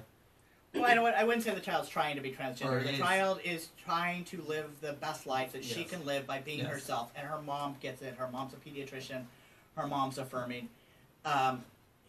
It's a really the thing is the jury came back and sided with the mother, and then the judge overturned it, and then some of our elected officials at the state level decided they should go ahead and get involved for this poor child. And then there's some other elected officials that are saying, we're going to start, we're going to do this, and this is, and then they start making up things that aren't even science. Going back to science, we were talking about science. They're like, this 7-year-old's going to have, chemical castration. No 7-year-old is having anything, and that's not a thing. A 7-year-old that is going to transition, is going to live to in the gender that they know themselves to be, it's their name. It is their pronouns. It is probably their hairstyle. It is the clothes they wear. And there are countless studies out there that say if we affirm these kids and tell them that we love them, that we trust them, that we believe them, they have a much better chance at survival and at thriving. Because it's not just staying alive sometimes. And sometimes it's hard and trying to stay alive, and because they say that trans people are depressed. I'm not depressed because I'm trans. I'm depressed because all of these other people try and tell me how horrible I am because I'm a trans person, right? Yeah. Right. And imagine a 7-year-old without as many coping skills as a grown-up. Yeah. That's why it's suicide. That's why suicidality is so high in the trans community, in the LGBTQ community overall, in the trans communities of color, right? Because when you hear TV, movies, magazine, your elected officials, maybe your mom, maybe your dad, maybe your pastor, maybe whoever, telling you that you're not right to be yourself, how do we get to think? Or that, it's not that long ago, and I'm sure it's like in some other people's world, like that blacks and whites could get married, that interracial marriage, that's less than 40 years old. Yeah. Desegregating schools is just barely over 50 years old, right? I think that was in the mid-60s. And so, right, and that's also a way that they kept us apart, because if they keep us apart, I don't get to know you all, and then I don't get to see, you all are full of crap, right? There's nothing different. Yes, there's like a color of our skin, but we're all still humans. Yeah. I have a question. Did when you came out to your parents, were you scared that they were gonna maybe not care for you or love you? And did you think about all the problems that would come with you transitioning? Like, were you ready for that fight? Like, were you in the right mind to say, you know what, this is who I am, so I can't fight me anymore. I have to be who I am. But is the fight worth me coming out to have to fight every day? Yeah. So you asked a really very good question. I love the way you phrased all of that. So the first time I came out to my mom, I was 6 weeks shy of my 19th birthday, and I came out as a lesbian. And that was in 1989, so that was before Ellen DeGeneres and Neil Patrick Harris and many, many other people came out. In 1989, 19 was very young to come out as a lesbian. My mom kicked me out of the house, and so I felt really awkward. I didn't know what to do. I had a girlfriend. I went and stayed with her, and then I just, I was 19. I went off on my own. I got a job. I did all my things and whatnot. And I lived that way because this was way before the internet, right? And so I couldn't figure out how to I didn't even know transgender was a word when I was 19, to be honest. And I just thought, this is how some lesbians feel. And so, I lived my life, and I did, I went along. My mom eventually came around. She was nice. She accepted me and things like that, and future girlfriends and whatnot. But when I got to the point where I finally figured out and had the verbiage to fit into my brain of what it meant to be transgender, of seeing other transgender people, and seeing people that were trans that were living. Because, like, have you ever seen the movie Boys Don't Cry? No. So Boys Don't Cry is a movie about Brandon Tina, a young man in Nebraska, and I grew up outside of Denver, Colorado, so Nebraska's not that far away. And Brandon Tina is a young trans man, and when his friends found out that he was trans, they raped him, and then he went and told the cops, and the cops basically said, "Yeah, sucks to be you. It's your own damn fault." Yeah. And then his friends, and he went and hid with one of his friends, and the male friends that had raped him found him again. And well, he and his friend didn't survive when they found him. And so Brandon Tina died in 1991, and that was the first movie I saw about trans people. And it wasn't like oh wow, here's a trans person. It was like oh wow, is that what my life's going to be like? Like not having any friends, not figuring, being afraid of the people around me, being afraid of the people who I thought were my friends. And so it took me a little bit longer to come out. And so when I finally came out to my friends as a trans man in 2007, and I didn't tell anybody. I mean, I told like 7 people. And that's the way it was for like a year. And as I was coming out and telling more and more people and becoming more comfortable using he and him a lot more. And then I got to the point where, so testosterone's a powerful drug, right? I've already told you that. And since testosterone's a powerful drug, right, as I was going through second puberty at the ripe old age of 39, and I'm a middle-aged person, I'm starting my second puberty, well, my vocal cords thickened, so I started getting a deeper voice, and I sound like this. Because pre-testosterone, I sounded like this, right, because I had a squeaky high voice. And every time I opened my mouth, I looked like a 14-year-old boy, like my entire life, my entire adult life.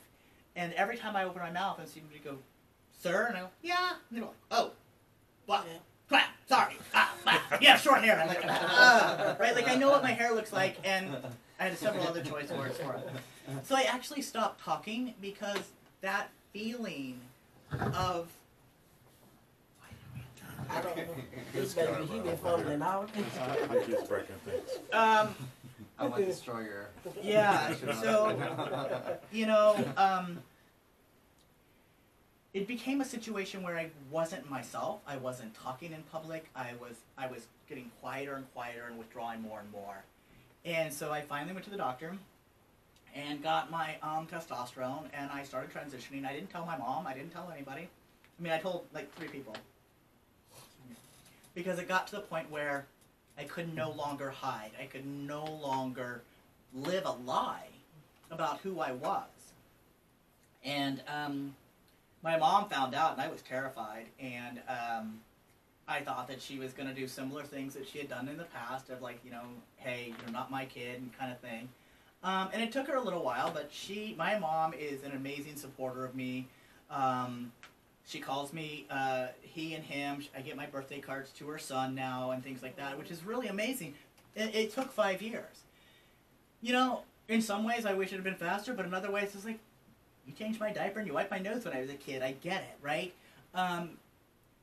But she had to transition with me, and so it just took her a little bit of time. My mom's also, older, because I'm 50, almost 50, and so right, my mom's older than that, obviously.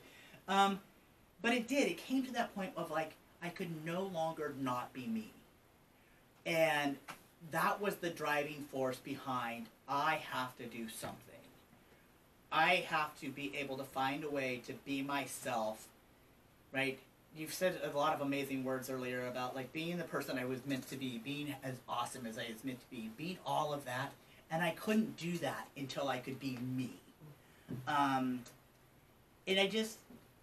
I was never this comfortable with myself prior to transitioning.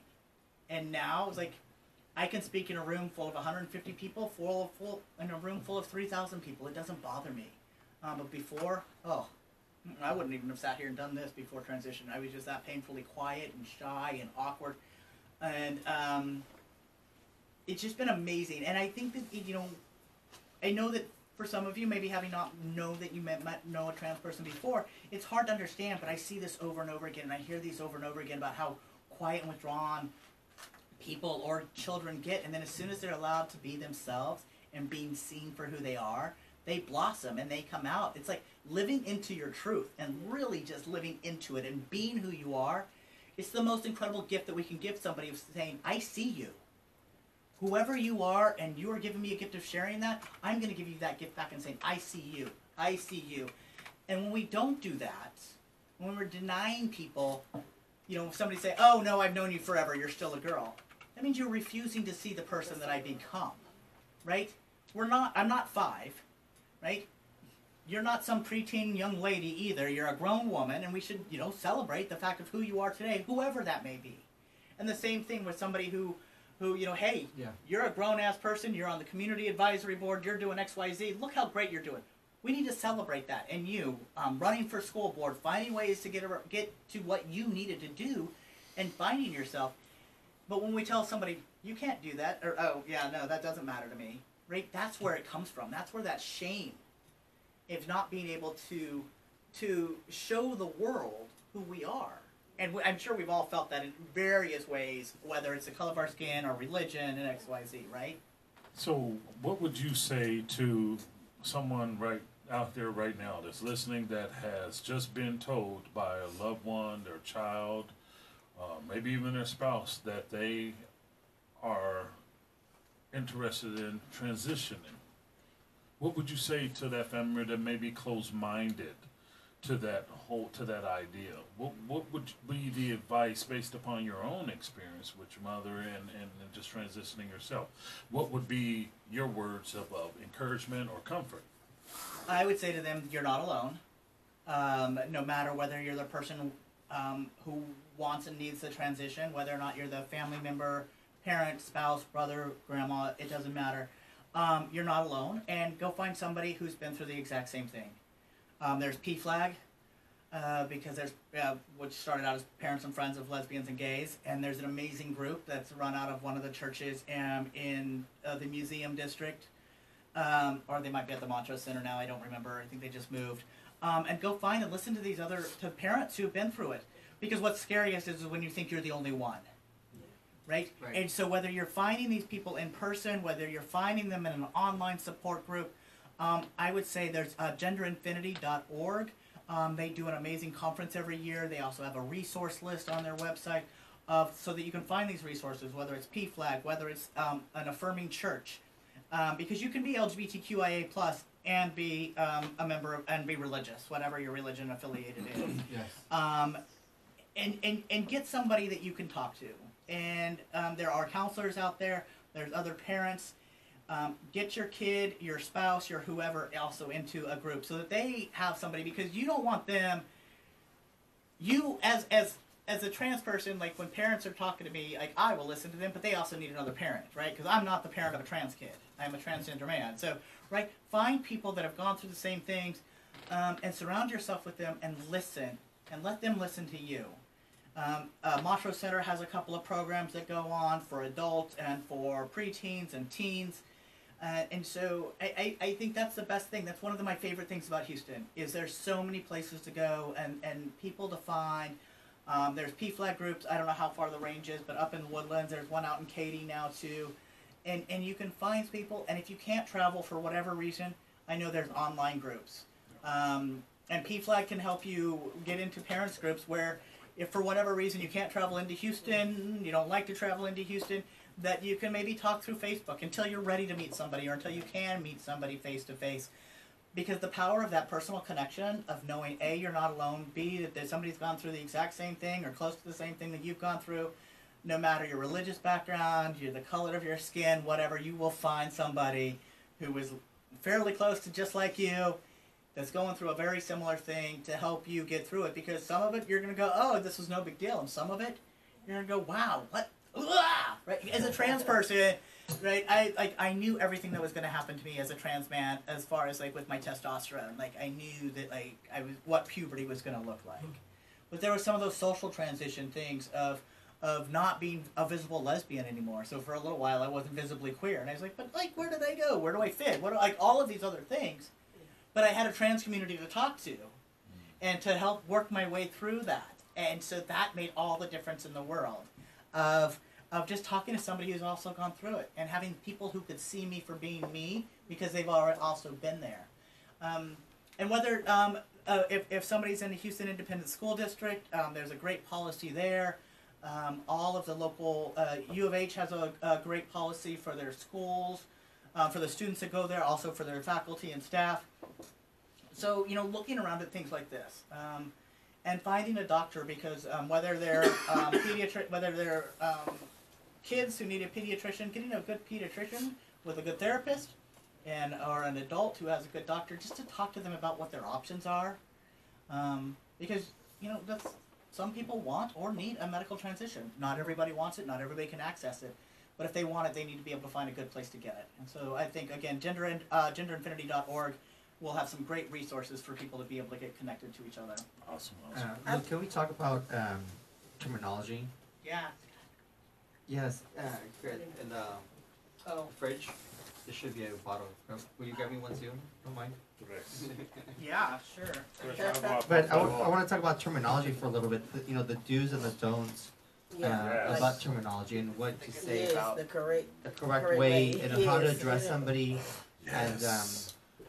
I think one of the biggest things is that when you start to wanting to be respectful of everybody's person and their identification, it's important because, like I said, everything now is, we've become sensitive to so much, right? And we have to respect that for a lot of people like yourself, Lou, that you, for what you've been through, it, you know, it can be hurtful if a person out of, you know, pure ignorance, maybe they don't understand.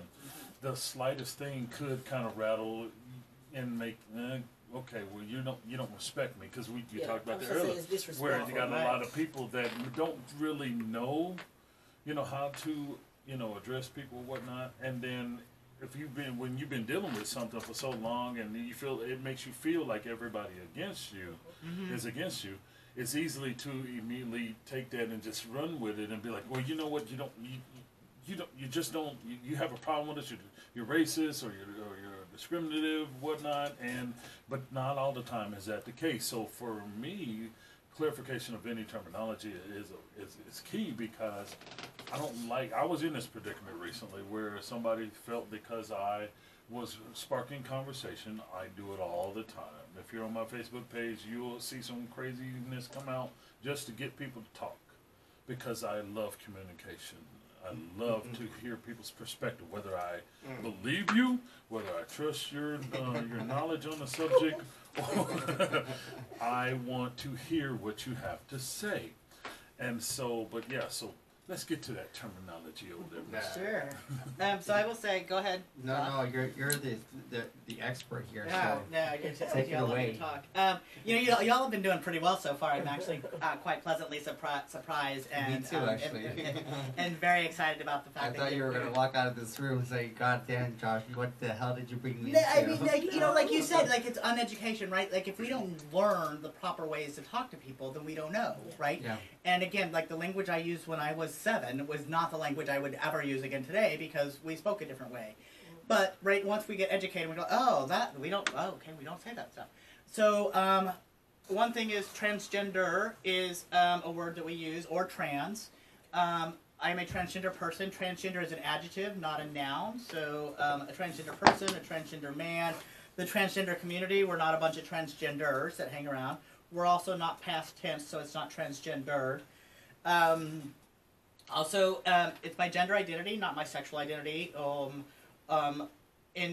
Let's make sure we don't conflate gender identity with sexual orientation. I see it all the time. Or a transition, right? I'm having a transition, I'm in transition, but also knowing the different kinds of somebody's transition. Because, again, a 7-year-old little girl is not having a medical transition. A 7-year-old little girl is having a social transition. Any 7-year-old is having a social transition, usually clothes, names, pronouns, things like that. Nobody's having a sex change. That used to be the way we talk about it. But if we talk about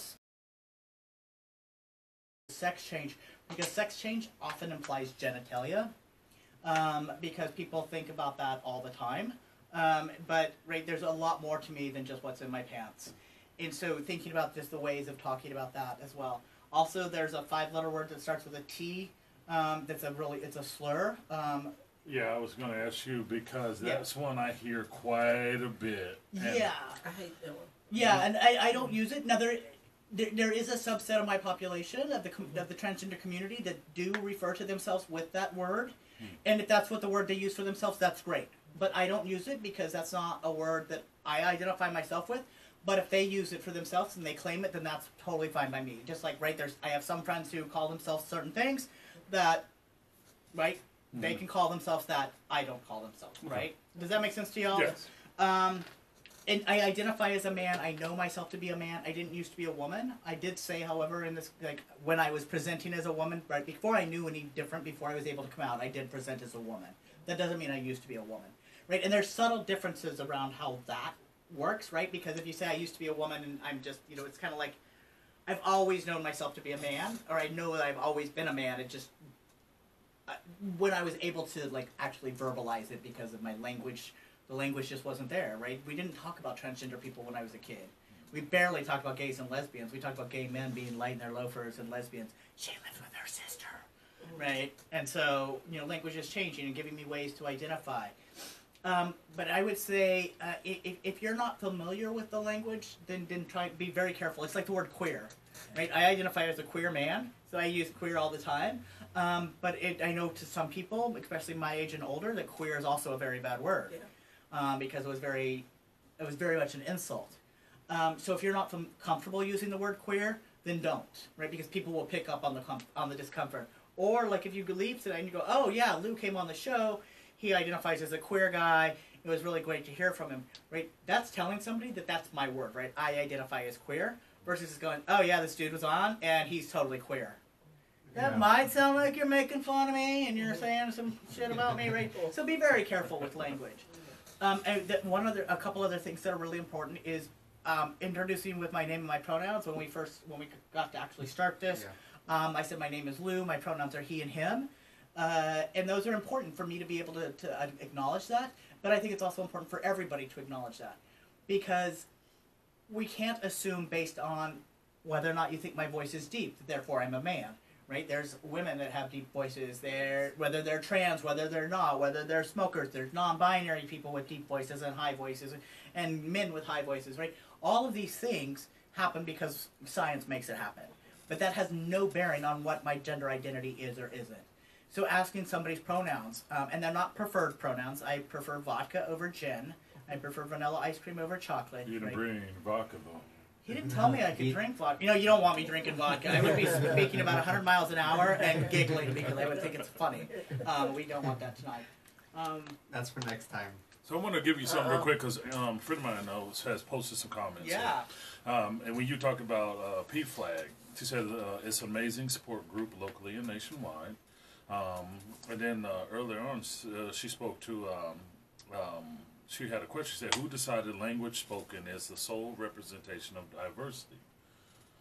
Who decided language spoken? Yeah, language is spoken as is the sole representation of diversity. A lot of people try to say that because we have so many languages, like you spoke about earlier, and this kind of goes back about how that makes us a very diverse city. But truth be told, if we really look at it, that doesn't really generate the diversity that we have. That would be the also many things about us. What makes us individuals is truly where the diversity lies. And so I kind of understand her question as far as that's concerned. But she also said that women's issues can share social justice bandwidth with LGBTQIA issues.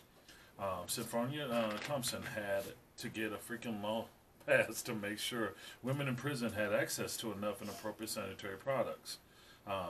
It's Texas state law that a parent can marry off their daughter at 14. They're also important. These are also important issues. They are all important.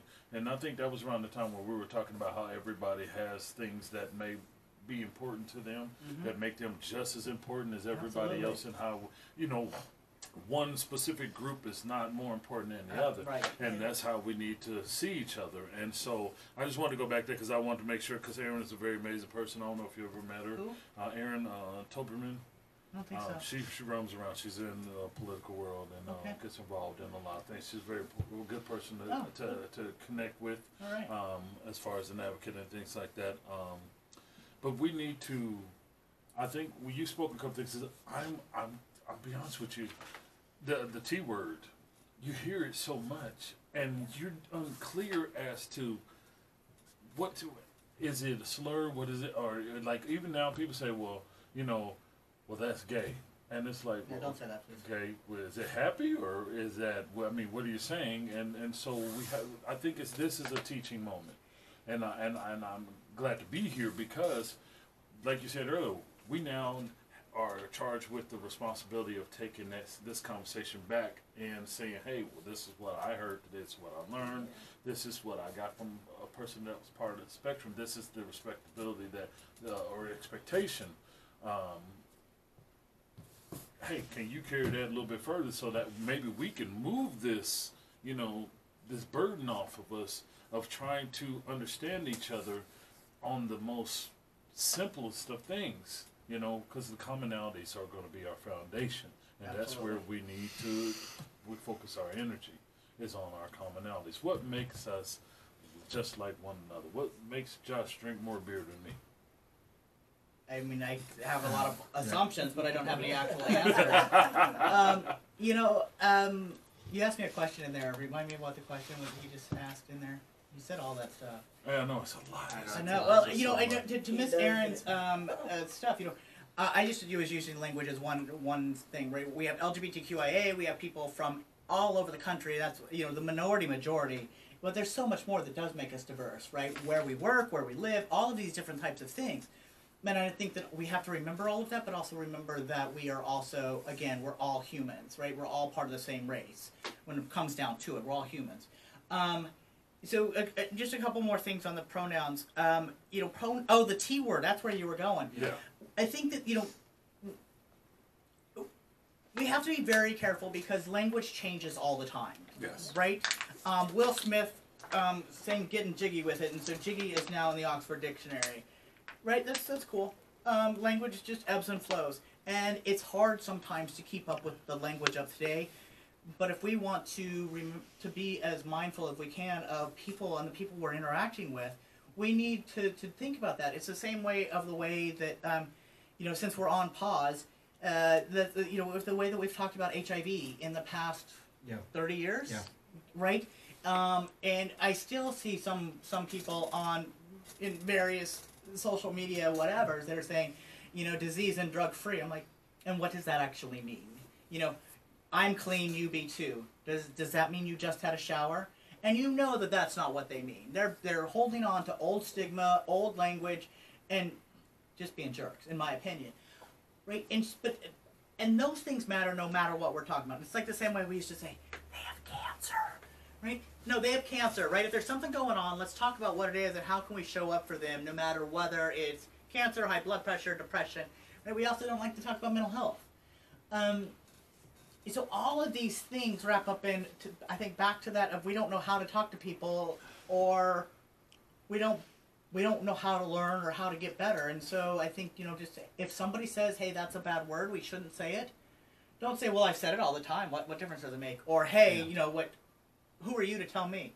You're somebody that tells me that that's an offensive word. That's all I need to know, right? And move on and say, well, I didn't know. I'm sorry. Is there a better word that I can use? Yeah. Now, like I said, there are certain people that do use that T word. That's how they identify. I listened to Kate Bornstein, who's an amazing author. She's an older Jewish woman. And she says that we should all embrace the word tranny because that's where we came from and that's kind of who we are. And I listened to her, and every time she said the word, I twitched just a little bit because I'm not used to it and it's a slur. But that's her word. That's where she was coming from, and she is she was telling us a little bit of history and also a whole how do we get back together. But I'm also still very careful of it because I do know that word hurts people. But the word queer, I do acknowledge the fact that the word queer can be stigmatizing and can be traumatic for others. But queer simply means being outside of a box, being different than. And for me, my sexual orientation, my gender identity are both that. And I really think that it fits me better than any other word that is out there for me. And so I use it while acknowledging the fact that, hey, that was a bad word. But since I'm identifying with it, because I can, because it's within the spectrum of where I live, then I can use it. But it's not to say that, like, somebody uses another word just to be like, I want to use this because I'm transracial or I'm trans, whatever these other things are that they make up. But, you know, we can respect each other if we want to, and we should, to respect everybody that's coming up next to us or talking to us or sitting across from us or wherever, whether we're ordering a dinner or, you know, across a desk at work. We can find ways to use the words that mean most and treat people with commonality and with decency. And that's the same thing with pronouns. I use he, him pronouns. Sometimes we're going to look at somebody and we're not going to know their pronouns. We should never assume just by sitting down that we know what their pronouns are. I've met Josh before. Josh uses he, him. I asked you earlier. I made sure with you that when you said I'm a straight man, that told me a lot, that you identify as a man. And so therefore I could say he or she because I picked up on the cues that were here. My friend over there, still don't know his name or their name, right? And so up until just that minute when I just said that, like, I hadn't used a pronoun because I don't know, right? They came in partway through, hadn't had a conversation, we haven't really referred to them. And so I try not to gender people. I don't always get it right, but I try not to gender people until I know, because so many more people are identifying within a non-binary, but also just because I see somebody with long hair, that doesn't make them a woman. See somebody with a beard, that doesn't make them a man. They might identify as non-binary, they might identify as a woman, right? I need to wait and let them tell me in some fashion, whether it's through a pronoun pin, you know, that has he, she, or they on it, or another form of a pronoun. In other ways, just to be respectful. What are some, but you have a question? What is the correct way to address somebody when you don't know their identity and they look like, They, them. you know, Like, is there like They, like them. some that's not absolutely like direct, like saying, hey, you're this. I'm automatically labeling you this. like Yeah. sometimes I can say, "How you doing, ma'am?" and it's actually a man. Right. So I wouldn't. It's so hard too, right? We live in the South. Yeah. So it's incredibly difficult. And so it took me a long time, and I will say, again, I moved down here from Denver, and when I first moved down here, I kept saying, if I say y'all, like somebody kicked me, I don't want to sound like a Texan. But now I try not to say anything but y'all when I'm in a group, or when I'm talking to somebody, because it's the most gender-inclusive way of speaking and addressing a crowd. If I said you guys, kind of sort of ignores you, right? Or if there's only one guy. The other thing I do, and this also only works sometimes, it depends on where you are with the hierarchy, but I just call everybody my friend until I know better, right? Because, right, if you're saying ma'am because they have long hair, you might be right and you might not. Yeah.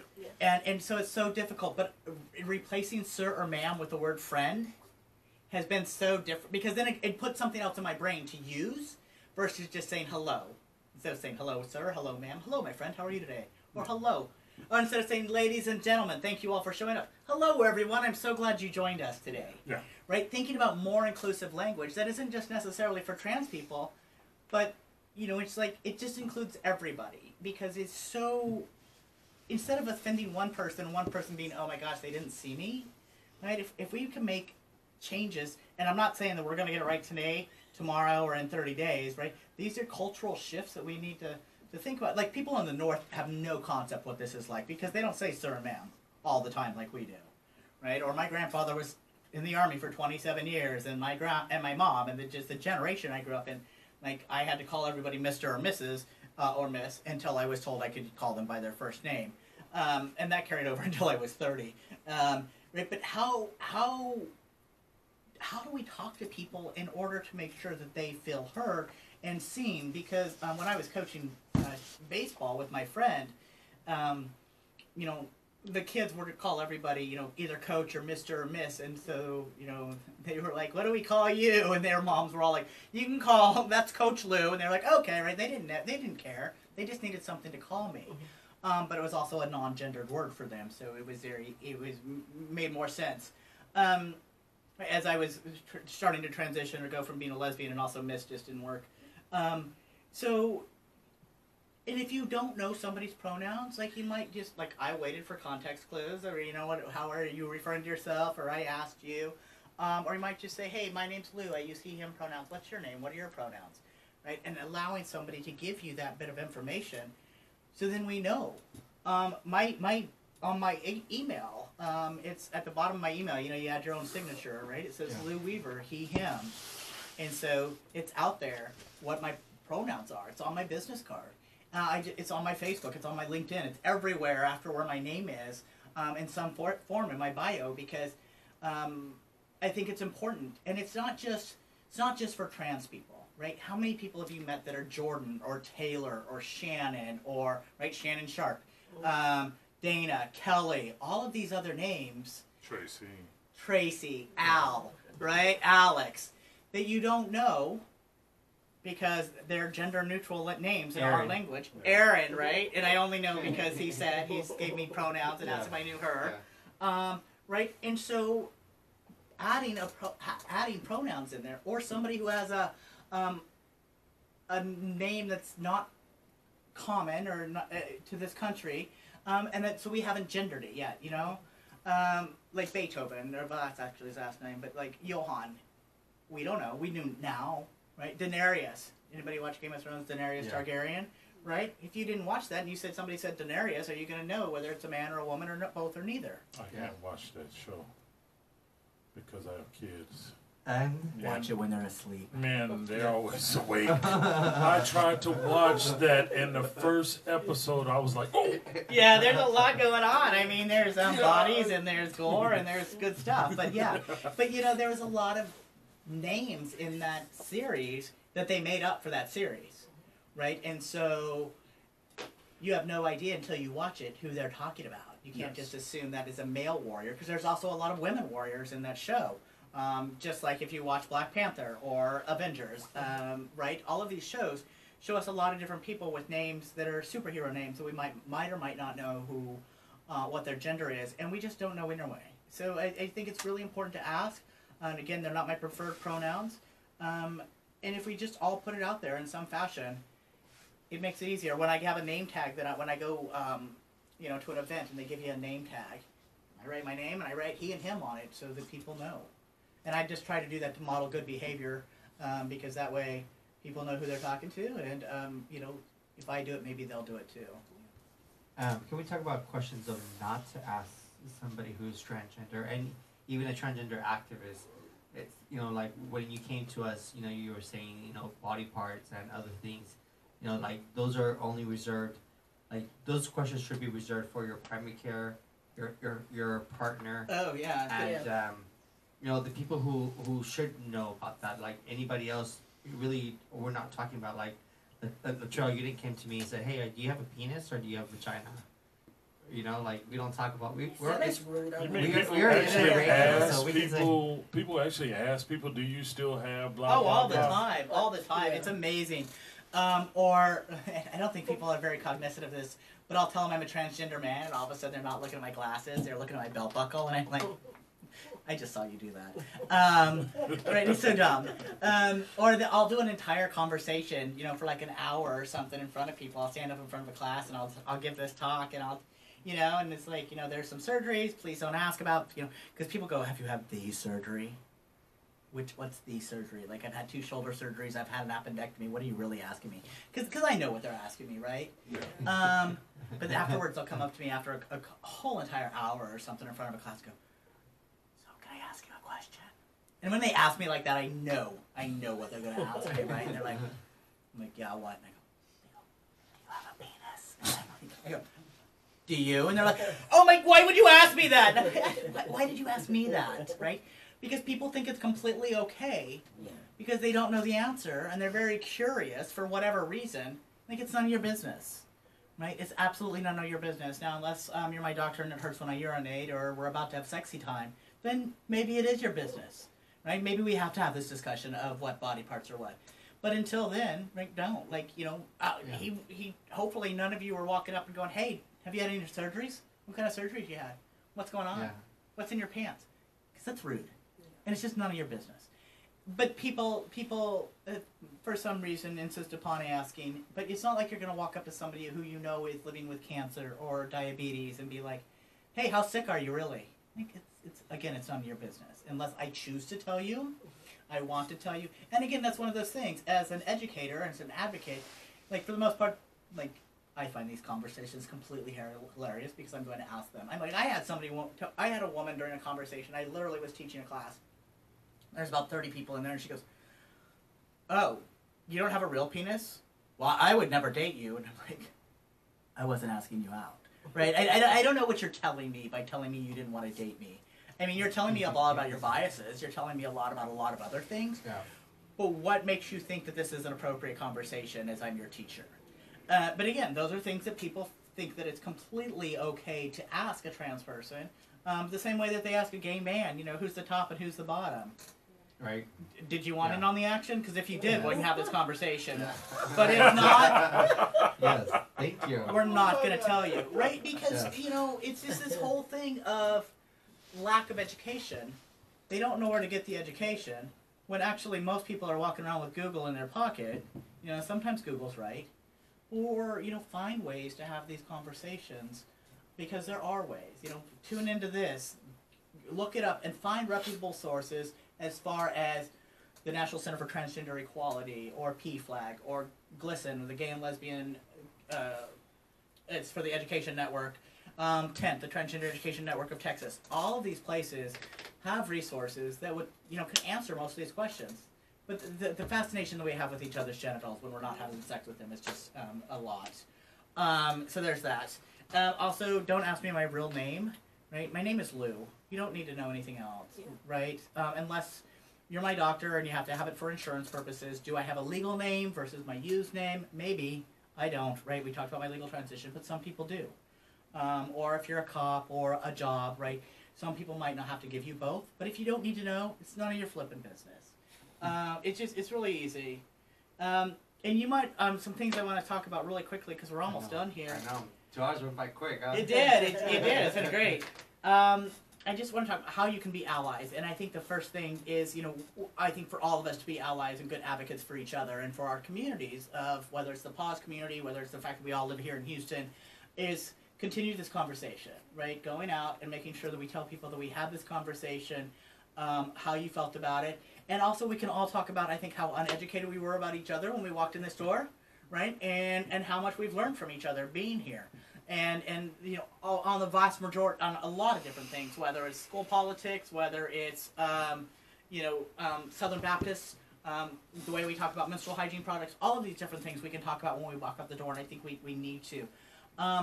And maybe not today, but definitely in the future, how do we go from being a passive ally, like somebody who sits, or semi-passive, as we're having a conversation, being engaged, but how do we be advocates, right? How can I better stand up for the African American community? How can I better stand up for the POZ community, or even Southern Baptists, as I learn more about them? And each one of us is, because we all belong to a stigmatized and marginalized community, you know, those of us sitting in this room. But we're all in this together, right? And it's we've got to keep moving this needle forward as far as, you know, how are we actively showing up for one another?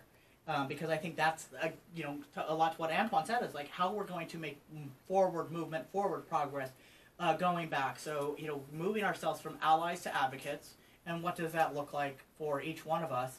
And some of these things are going to be easy for you to do today or tomorrow, and some of them are going to be easier for us to do in 30 or 60 days. And, you know, as long as we keep moving, you know, towards that. And then I would definitely encourage you, I mean, I think this is great that you all invited me here. And to find out some other friends of mine have been here, but to continue to have people here, to continue having these conversations going. You know, and I know that I'll talk about Jessica Zairi, works at the Mantra Center. She's a clinician, and she talked about HIV.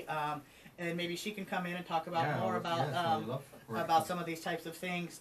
She is an amazing woman, and she knows a lot. So I mean, we did the 101 kind of stuff for you to have somebody else come in and talk about what HIV looks like in the trans communities. Yeah, if you would put me in touch with her, I will. I can do a would- Facebook message and find Jessica. Hopefully, she'll be able to come in and talk about some of that, or she Yeah. can maybe suggest somebody who can if she's not available. And I would strongly encourage you, if you want history of transgender people across this country, to have Monica Roberts come in. She Oh, my goodness, she lives okay, here. yes, You yes. you need to get her Yes. and Miss Dee Dee. Have the two of them come in together, or Miss Diamond. They know a lot of Monica, and trans history. You just sit down and listen to Auntie Monica any time of day.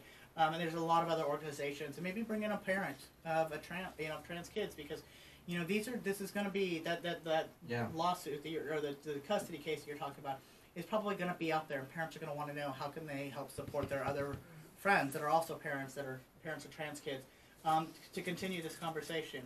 Wow, that's amazing. And if you would definitely put me, I think I know Monica, so I can reach out to her. But if you Okay. can reach out to Jennifer, Jessica. Jessica, I knew it started with a J. Yeah. I would definitely reach out to her, because I mean, this is a very important conversation, and I reached out to you to begin with because you were such an amazing speaker Thanks. and such willingness to speak kinder about everything, and just open about what it does mean to be a transgender, and educating us a little bit. Transgender person. Thank you. And just to be able to bring it all together, and making sure that we all know a little bit more, and learning the pronouns, learning how to address somebody, whether they're non-binary or whether they are a female or male, and always making sure that we address them correctly. So if we don't know, to make sure that we Yeah, don't want to look at myself. That's horrible. No, I don't you're- just sit here and look at myself you're- the whole time and No, giggle. you're great. But thank you guys for joining. I want to thank our cast for coming. Antoine, you're always welcome to come on our show and to have a great discussion. Latrell, thank you so much for being a part of POZ Impact. From the start as well too. And we have like 2 minutes left. So anything closing times? Oh, I do have announcements to make. Thomas Street, you guys, if you guys are donating, we still need 26 turkeys for Thomas Street. So if you guys can donate a turkey or two, we need them to be smoked, fully cooked smoked turkeys. We're trying to feed 400 patients at Thomas Street, which is Houston's HIV clinic. They're more the low income community. We thought we had it covered, but it turns out that a lot of people are say one thing and then they do something else. But Never mind. But if you guys are listening to our show, please get in touch with me. We're trying to get Thomas Street. It is a nonprofit. We are funded directly by us, and so Harris County does not put a penny into our Thanksgiving fund. They don't really care that we have this stuff. They're like, okay, if you guys want to do it, great, but you guys have to provide. You guys have to come up with everything. And we want to make sure that some of these people is the last meal that they'll receive. Not the last meal, but the only meal they'll have that day, and maybe the only Thanksgiving meal that they'll have. And so we want to make sure that these people have something to give. And so if you can give green beans, if you can give some pies, we still need 45 pies, guys. We don't even have one pie. And so if you guys can give some pies, and you guys can give some turkeys, because we still need turkeys, or give some a little bit of money towards it, we would definitely appreciate you. And that's it. That's all we have for our show. Anything else that you guys have, Lou? Thank you so much for coming on our show. Thank you for being a guest, for being an amazing guest. And that's about it. Thanks, guys. And until next Monday, it's been real. All right, guys. Thank Bye. you. Good night. Bye.